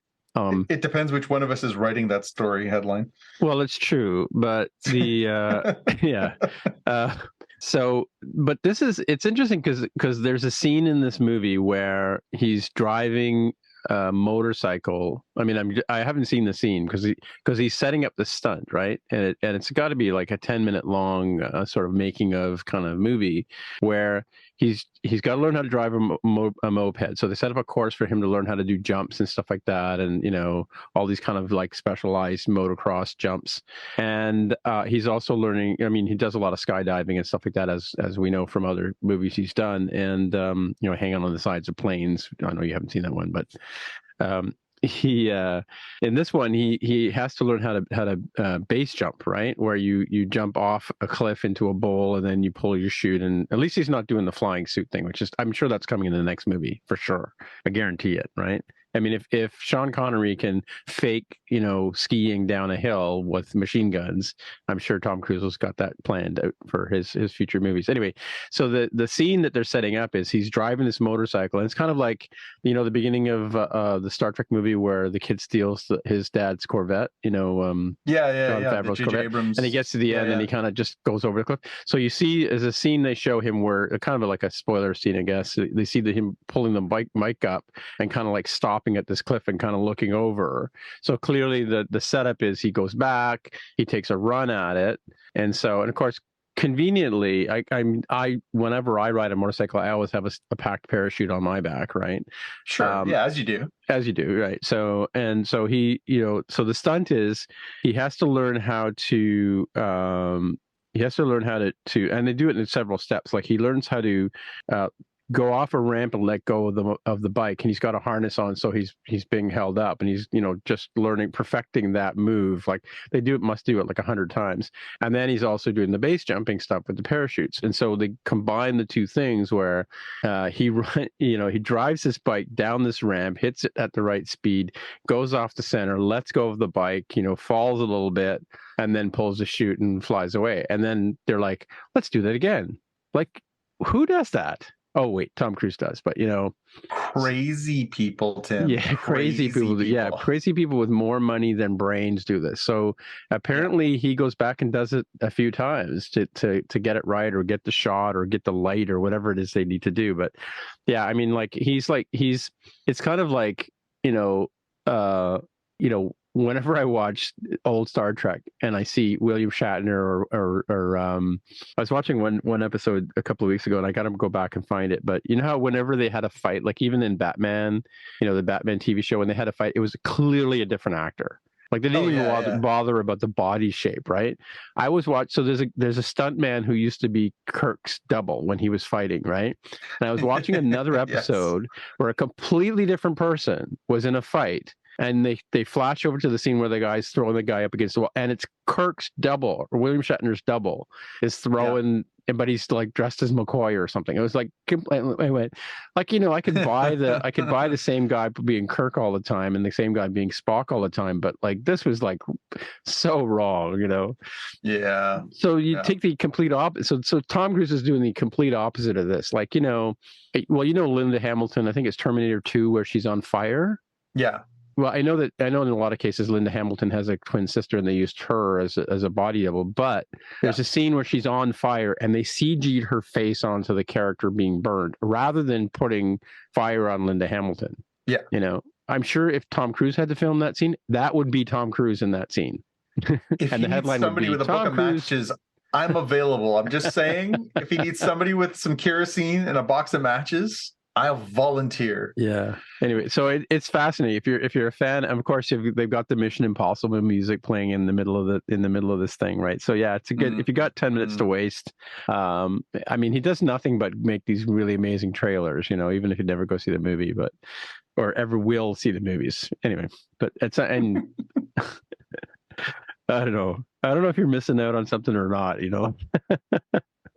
I wouldn't say I'm missing it so much. Yeah. Well, I can it's written all over your face that you're not missing this at all, right? So I gotta say, just for clarity's sake, and for the in the spirit of the holidays, my son for Christmas has asked for a bunch of 4K movies. Has he asked for any Mission Impossible movies, or he has not? However, he asked for a bunch of 4K movies that he has not necessarily seen, but he's heard of that are really good in 4K. Maybe on a podcast, music, though. Yeah, possibly those. So on the list are several Tom Cruise movies. In defiance of both his father and the will of nature, he's asked for several of these Tom Cruise movies, and I keep thinking, it's like a virus. He's unavoidable. Like he's weaseling his way into my house. He's unavoidable. Which movie? Can I ask which movies he's? I know he's asked for. I can't mention one that I know of, but what other ones has he asked for? He asked for Edge of Tomorrow. Yeah, that's a good movie. Edge of Tomorrow, and he asked for. I've watched that. Believe it or not, I've Edge of Tomorrow, when that one's on, I watched every single time. It is so well written and so well done. That's one of the, to be fair, again, I don't enjoy Tom Cruise because I think he's a terrible, and I mean this genuinely, terrible actor. Yeah. A movie star he is for sure. Yeah. He's a terrible actor. I never believe that he is who he says he is. Yeah. Because he's a terrible actor. He's just a movie star. Yeah. What's John Krasinski's wife now? Emily Blunt. Emily Blunt is amazing in that movie. That's the reason to watch that movie. And that's the only, there's been a few movies over the years that I've really wanted to see in spite of him, because I love Emily Blunt. I think she's super talented, and I have enjoyed her work a lot. And so that one's been on my list. There's been a few on my list. War of the Worlds is a good movie too. Is that on his list? It is not. I'm just going to look it up. I have the list right here. So yeah, it was, let's see. Yeah, Live, Die, Repeat, Edge of Tomorrow. Yeah. Top Gun, both movies. Top Gun. Okay. The first one's not worth owning, but yeah. And then lots of other sort of war movies in here. No other Tom Cruise movies, thank goodness. Yeah. But some Marky Mark movies in here and a few other things too. So yeah. I like Vanilla Sky. I have that one on Blu-ray. I can lend him that one. That's a really good movie. But that's I mean, and but you don't even know it's Tom Cruise for the half. Well, I mean, think about it this way, right? For most of the movie, he's wearing a mask. Yeah. Which, I mean, did Tom Cruise really even need to wear a mask, right? Yeah. I mean, and again, I think I'm trying to remember the last Tom Cruise movie I saw. It was probably Magnolia. Well, that was a horrible movie, though. It's a better movie than it gets credit for. I like Paul Thomas Anderson. It's been a good 20 years since I've seen a Tom Cruise movie. I liked Jerry Maguire. I did see that.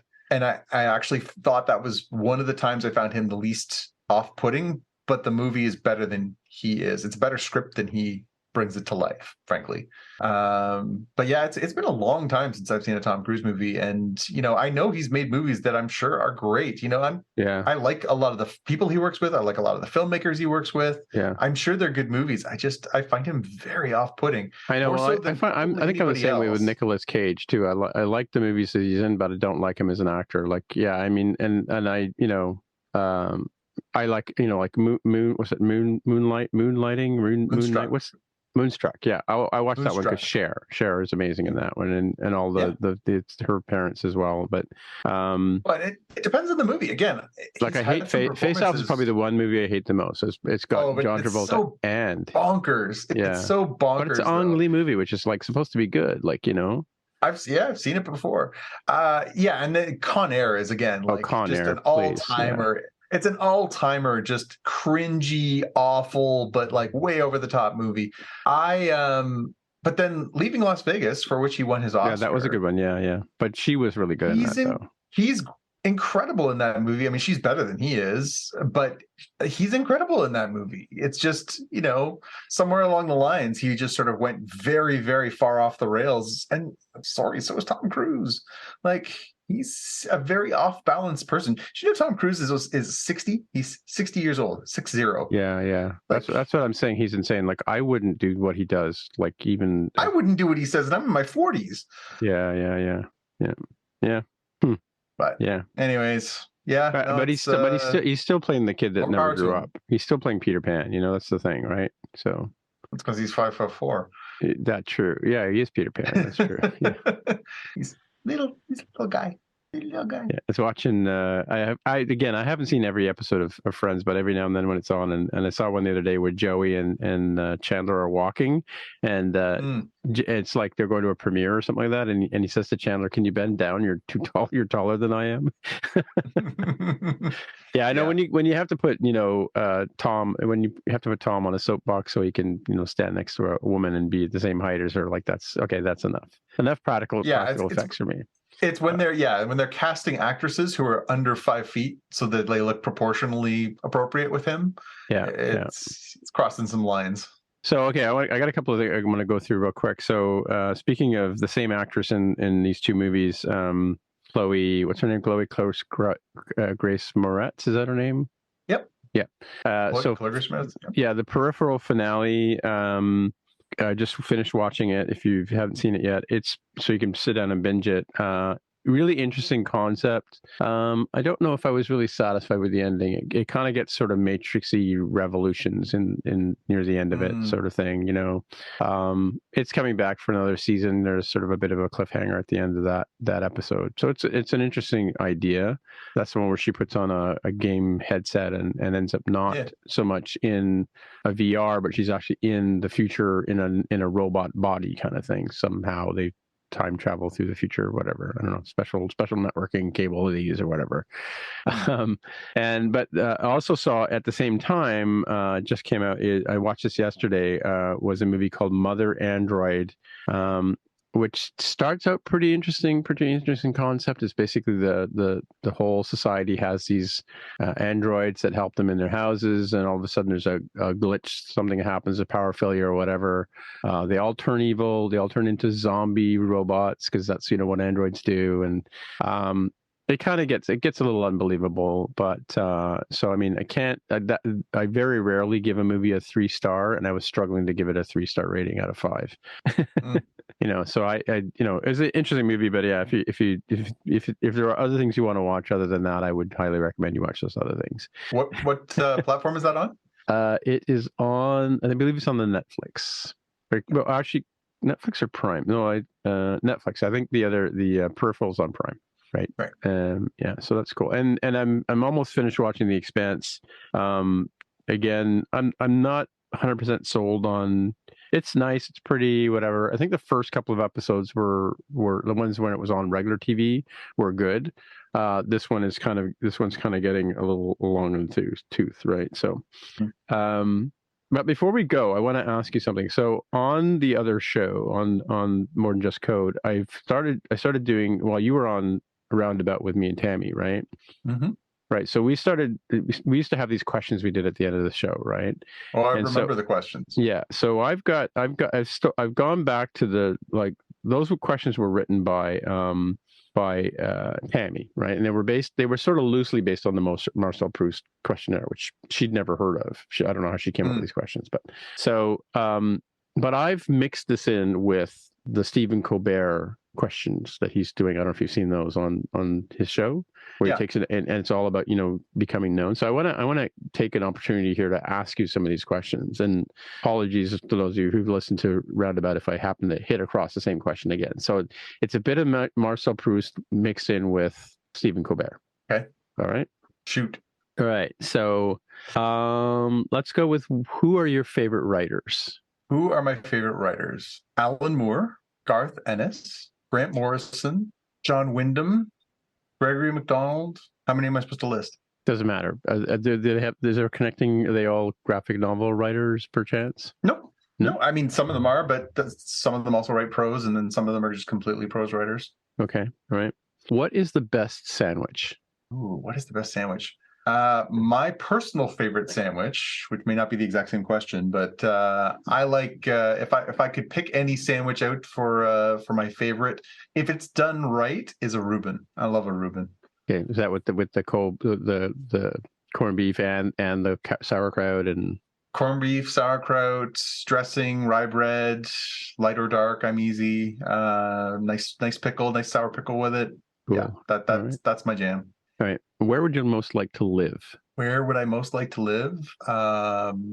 Is this like a philosophical question, or is this a physicality question, or is that the whole Proust of it all? Well, that's in a state of bliss, Tim. In a state of bliss. No, I if I have my druthers, I don't know. I've traveled the world. I've seen lots of things. I like it here. I could do without the -40. I could do without the +40, but the part in between is really nice. Okay, cool.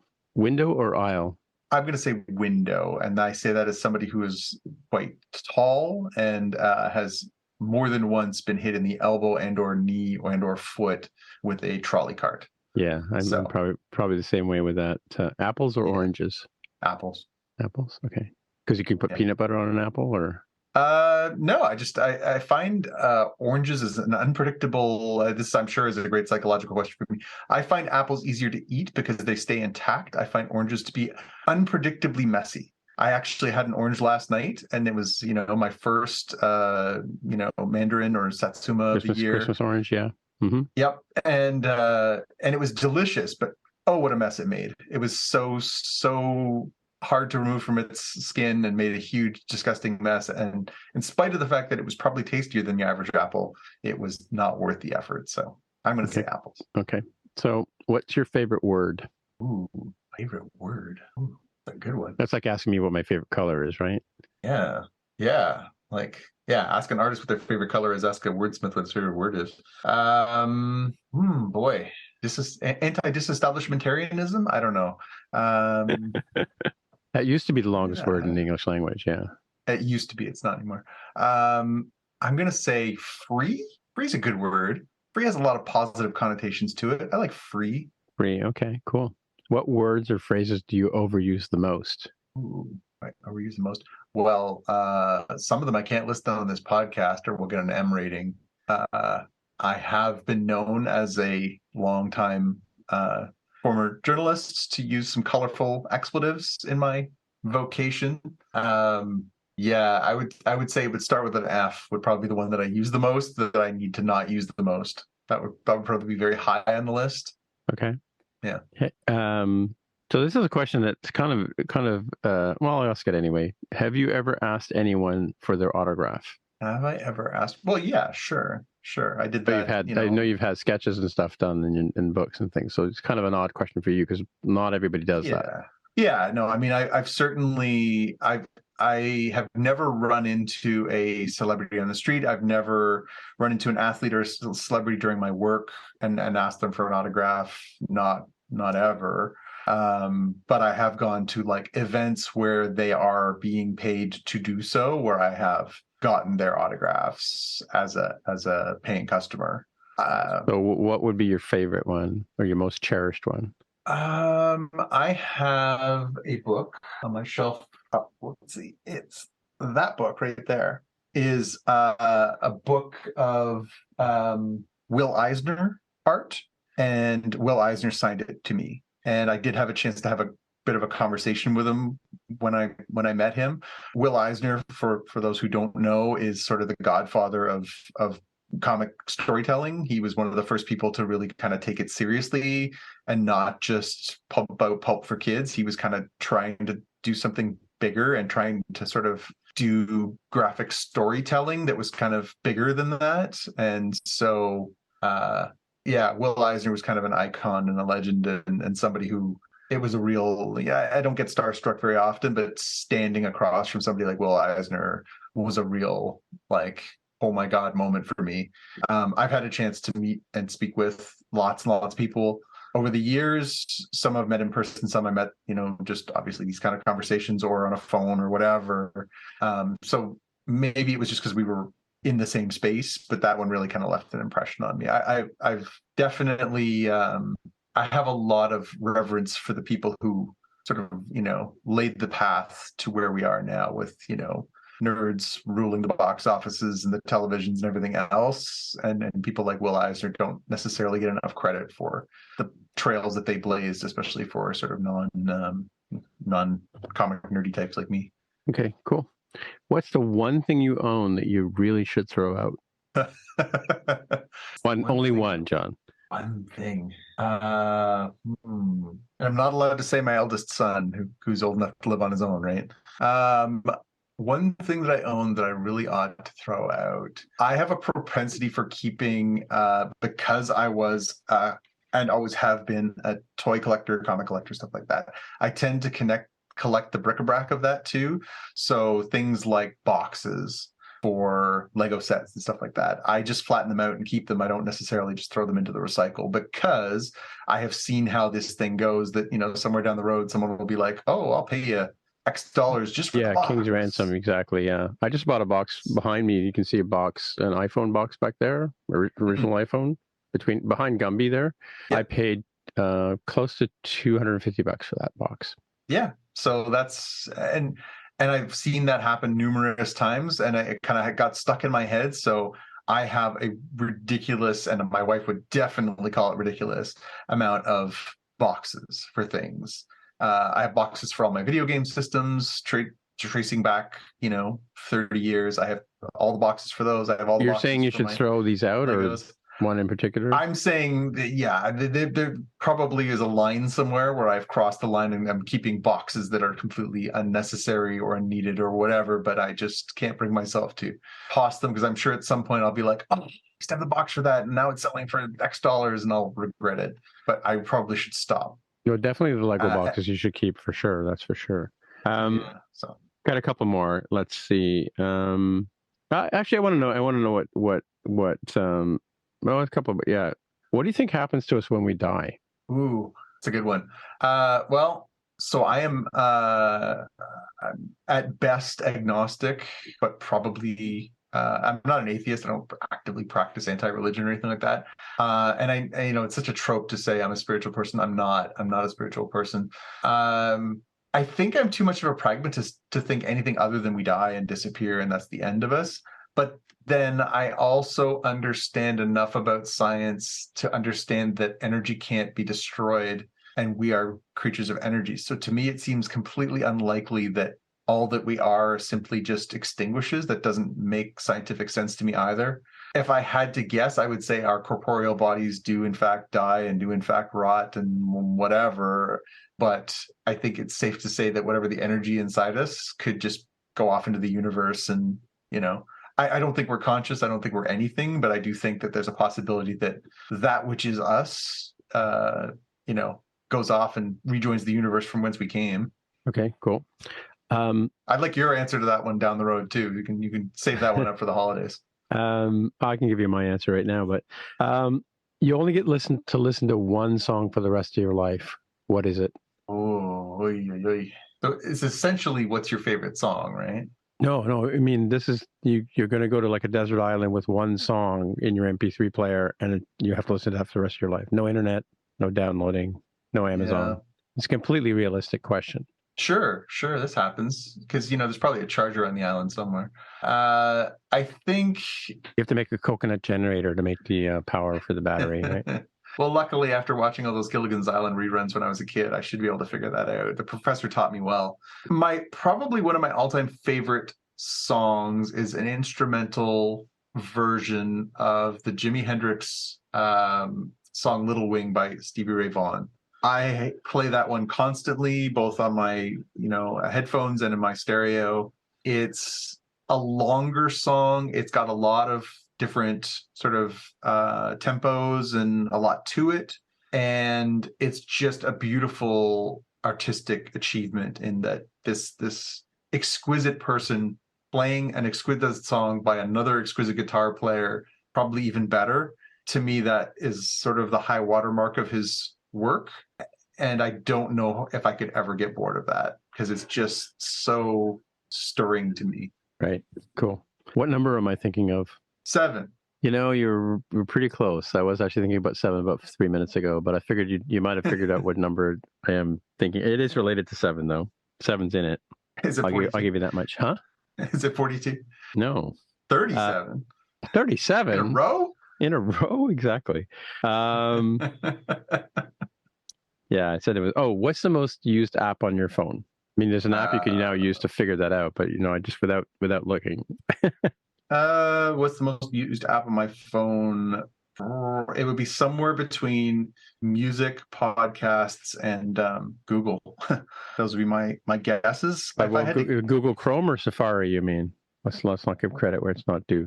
Well, the Google app, whatever that is. Isn't there a Google app? I have the Google app. Yeah, there's a Google app. Yeah, I would say it's somewhere between music and podcasts and Google. If I had to probably boil it down, I would say it's probably podcasts. As we talked about in a previous episode, I devour a large amount of news and information podcasts each week. So it's probably the thing that is on the most. Okay. Yeah. Describe the rest of your life in 5 words. Hopefully very peaceful. Thank you. Thanks for coming out. All right, cool. So do you want to hear my thoughts on death? Okay, so I have a couple actually, but this is a long one. This is one I got from Dr. Brian Cox, right? He says, you want a physicist to speak at your funeral. You want the physicist to talk to your grieving family about the conservation of energy, which you mentioned. So they will understand that energy has not died. You want the physicist to remind your sobbing mother about the first law of thermodynamics, that no energy ever gets created in the universe and none is ever destroyed. You want your mother to know that your energy, every vibration, every BTU of heat, every wave of energy, every particle, that her beloved child remains with her in this world. You want the physicist to tell your weeping father that amid the energies of the cosmos, you gave as good as you got. And at one point, you'd hope that the physicist would step down from the pulpit, walk over to your broken-hearted spouse there in the pew, and tell him or her that all the photons that ever bounced off your face, all the particles whose paths were interrupted by your smile, by the touch of your hair, the hundreds of trillions of particles have raced off like children, their ways forever changed by you. And as your widow rocks in the arms of your loving family, may the physicist let her know that all the photons that bounced from you were gathered in particle detectors that are her eyes, and that those photons created within her constellations of electromagnetically charged neurons whose energy will go on forever. You can hope that your family will examine this evidence and satisfy themselves that the science is sound, and that they will be comforted by knowing that energy is still around. Your energy is still around. And according to the law of conservation of energy, not a bit of you is gone. You're just less orderly. Fair. And there's a Buddhist one. Hang on. This is one concept of death for a Buddhist. Picture a wave in the ocean, right? You can see it. You can measure its height, the way the sunlight reflects off of it. It's there. It's a wave. Then it crashes into the shore and it's gone. But the water is still there. The wave is just in a different way for water to be for a while. That's one conception of death for a Buddhist. The wave returns to the ocean where it came from and where it's supposed to be. Yep. So we're just waves, man. Go with the flow. Yeah, like I say, I think I'm too much of a pragmatist to believe in the concept of higher power or divine order or any of that kind of stuff. To me, it just does not compute. Yeah. But I feel like I've learned enough about science in my life to accept that while there is an absolute definitive end for a corporeal form, that it's naive to think we understand beyond what we do what happens to the energies that make us. So that line, we're all made of stardust, like, We are stardust. We are golden. yeah. Yep. So I don't know. Again, I think it's either ignorance or hubris to think you know the answer to these things, and if you're telling people what's going to happen, then you're a genuine ass. So all right.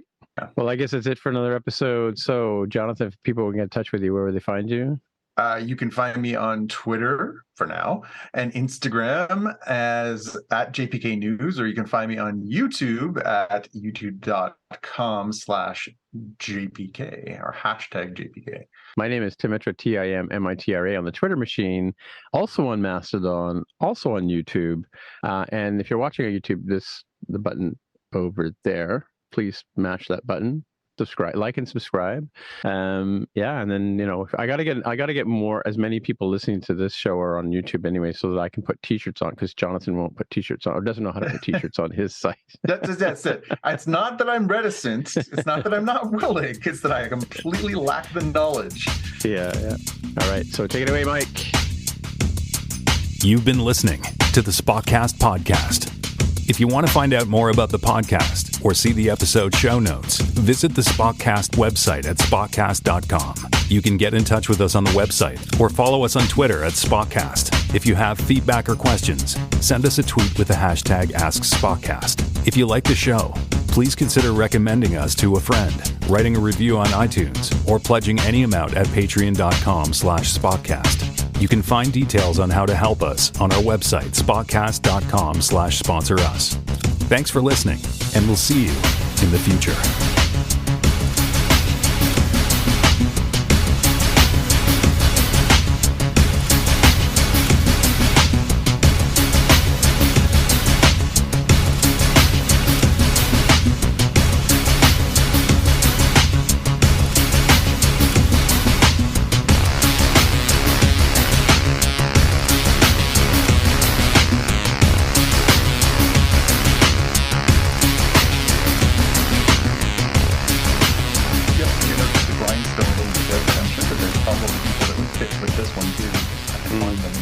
Yeah. Probably have to step up our comic book content if we wanted those to be our sponsors. But well, I know a couple of science fiction authors who don't listen to the show because they don't like Discovery. But if they did, John Wilker, we could shill your books. Yes. Yeah. So I don't know, books or movies or whatever. Yeah. Some paid product. We could talk about this paid product announcement here, right? But this is brought to you by books. This episode brought to you by this nice water that I've been drinking all the show during the show, right? Yeah. And my new Apple Watch. Yes, Apple sponsors. They don't sponsor us. But that would be nice. And if you join us on Patreon, you might get these fine stickers that we have. Oh wait, these are not Spotcast. No, those are MTJC ones. Wait, where am I? I don't. Do you have some Spotcast downstairs? Ones? I have to get some more printed because I gave all my I gave my Spotcast ones away. So I still have some downstairs. All right. Well, I have one on my computer. Where's my computer? I haven't finished doing all my graffiti tagging around the neighborhood with those. Yeah, here's my work computer. This is not a product placement. They're not sponsoring this show, but you can see right over here. There it is. That's fine Spotcast with the mirror. Ooh, mirror. You can Spot Hero. Get your parking at Spot Hero. Yeah. Yeah, that's what we need to do for our Patreon. We need to start tier 1, get some stickers. Tier 2, we'll work up towards the shirts. Yeah. We'll just start layering in the merch. Yeah, definitely. Do you see my space shuttle that I finally got? Yeah, it's very cool. Yeah. Did you get did I see the Sonic set back there? Did you get the Sonic set? Yeah, it's there. I also have the Big Bird Sesame Street one. I saw that one. It's very cool. Did you see there's a Winnie the Pooh one that's pretty cool too? That's out now. Yeah, I completely spaced on it. I meant to ask for that Sonic one for Christmas, and I completely spaced on remembering it. And I went to go do some shopping for my niece the other day at the toy store. And was like, "Argh." How much is it here? Because it's like $99 in the US. I think it's about the same. Yeah, I bought it when it first came out, but I thought maybe it would become unobtainium, but apparently it's quite popular, so it's still being made. So Yeah, I mean, I saw it at Toys R Us. I have the Statue of Liberty. You can't see it there, but I bought it on eBay, and then I found that it's everywhere now. Oh yeah, it was all everywhere we went in Ireland. They had it, right? So yeah. So. Well, if you want to throw down on the Lego front, I can do the. Oh yeah, you're doing that. Are you? Yeah, I've got. Dagobah. This is Jabba's castle, Jabba's palace with the Jabba, and then So is that the expensive Death Star? So there's 9,000 pieces one or whatever it was. No, there's well, this one is, I think it's 4,500 or something like that. It was like $500. It's not nothing. Yeah. But there's one that is like a Techniques kind of set one where it's the Return of the Jedi one with all the like half built parts, and that one's some crazy number of pieces. But even when that one was new, it was like $700 or some fool number. Now it's ridiculously overpriced. But that one was very cool as far as like it looked like a model. Very, very neat. Yeah. But this one comes with minifigures and sort of dioramas and stuff like that. It comes with like 24 minifigures and stuff. So it's pretty cool. Yeah, I have you can't see it over here, but I have Saturn V. Oh yeah, I saw that. I have all the architecture ones. I have like the Falling Water. I have the Corbusier one. I have the Guggenheim. Mm-hmm. I have the Yellow Submarine. That one I put together, the Yellow Submarine. I think I know where you got the Yellow Submarine. Yes, I think I know. I think I also know where I got it. I also have a bunch of cool cars you can't see over here. Like I have a Hot Wheel Back to the Future time machine, nice. DeLorean, and a bunch of the Batmobile ones. So yeah, cool. That one here too. That's the Lego one. The Lego. Is that the latest one, or that's not because there's now the Back to the Future. No, there's a deluxe one now. This is the small one. There's a deluxe one now that's even bigger. Yeah, which is really cool, but it's huge and expensive. Does it have gull-wing doors, that one? Yeah. Cool. Yeah. Does it have a little tiny flux capacitor in it, or? It does have a little tiny flux capacitor in it, actually. It's behind Marty there. You can really see it. Yeah, you can't really see it. No, maybe. It's that thing. That's cool. Yeah. Yeah. It's got the out-of-time license plate on it and everything. Yeah. That one's kind of nice. I like the fact that, I mean, it's small enough that it's not, I mean, when they see some of the Lego sets that they put together and they want to try to do curved fenders, but they're not quite, they just look wrong, so. Yeah. I was kind of doing, I had a bit going for a while where I was getting sort of the cars. I have Ecto 1 from Ghostbusters. I've got that one. I got a few others that are sort of cool cars from different things. I meant to get the, they did a 1966 Batmobile a little while ago. That's still around. You can still get that one because it comes with a Joker and Batman. Yeah, and with an Adam West looking, gray outfit Batman. Yeah, I wanted to get myself one of those at some point. Yeah. So much time, too much time, not enough. Too many things, not enough time. Well, honestly, at this point, it's shelf space. Where the heck do you put everything? Oh, I got this. I don't know. I never bought the Rush albums. So I got this one. I can lend you if you wanted to make a backup copy of them. Yes, a backup copy would be a good idea. Yeah, I think I only have maybe 2 or 3. Yeah. Well, I mean, I'm obviously the early Rush fan. So, yep. But apparently, one of the albums on here is all covers. Like weird. It's weird. Yeah. I mean, like Summertime Blues, Heart Full of Soul, For What It's Worth, The Seeker, Mr. Soul, Shapes of Things, and Crosswords, which are all like classic, guitar songs, right? Yep. I guess at the end of it, they wanted to be a cover band. Did they play covers when you saw them in? No, they school? played Farewell to Kings and 2112 and stuff. I only ever saw them once. Oh, I thought you saw them. No, you saw Max Webster when you were in school, right? Yeah, I saw Max Webster. So Max Webster opened for Rush the time that I saw them. But yeah, I only managed to ever get to see Rush play once, which is a shame because I didn't know that they were like, they ended at 2015, I think was their last show, right? So yeah, last tour, I guess. Yeah. Yep. Now I just have to settle for the Foo Fighters. Oh, good things. Well, not really the Foo Fighters. They lost their drummer too. Anyway, yeah, if only they could find a good backup drummer.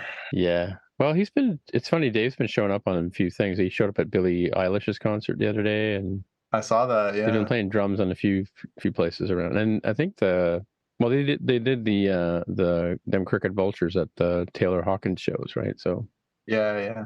who knows? I don't know. Anyway, you see your books. It's funny. Your books. Oh no, I guess you are kind of in focus. If you hold still, I mean, I see it on my screen. It's a. No, I mean you're pretty sure. Maybe it could be the resolution of your monitor. Like I'm using my iPhone 10 as my camera on this one. That's why it says detail in the corner. Is it there or there? Which side is which? I don't know. This is my left hand. No, it's my right hand. Okay, my video is reversed. Normally, let me say the way around. I can tell mine's reversed too because I can see the books in behind me are reversed. You can see the names are flipped on my screen from what I'm seeing. I can't read any of the titles, so I can't really help you. Oh well. Over here, it should say Batman. That's Doom Patrol. That's Flash. That's Green Lantern. That's Flash. That's Fourth World. That's Saga. That's Invincible. I'm doing these backwards and flipped. Oh, you mean your video's backward? Yeah. My video backwards? Okay, so this is it's my video's backwards. Like normally when you're on a Zoom call, your video's the right way around, but yeah. I don't know. Or maybe I don't know. Anyway, on that note, we should probably sign off. Goodbye. Probably. Okay, talk to you later. I'll see you in a couple of days, I guess, right? So yes, Sunday, I guess. Sunday, yeah. Or unless we figure out the time to go see The Way of the Water. Yeah, I mean, if tomorrow's my last day, anything after that, I'm good. Doesn't really matter. We can go see a matinee or go see a late show or whatever. I don't really care. But cool. All right. Julia's gone home, and Xavier's not interested. So I can go whenever. All right. It's good. just you and me. Less to worry about. Okay. All right. Yep. Cool. All right. Bye. Yeah.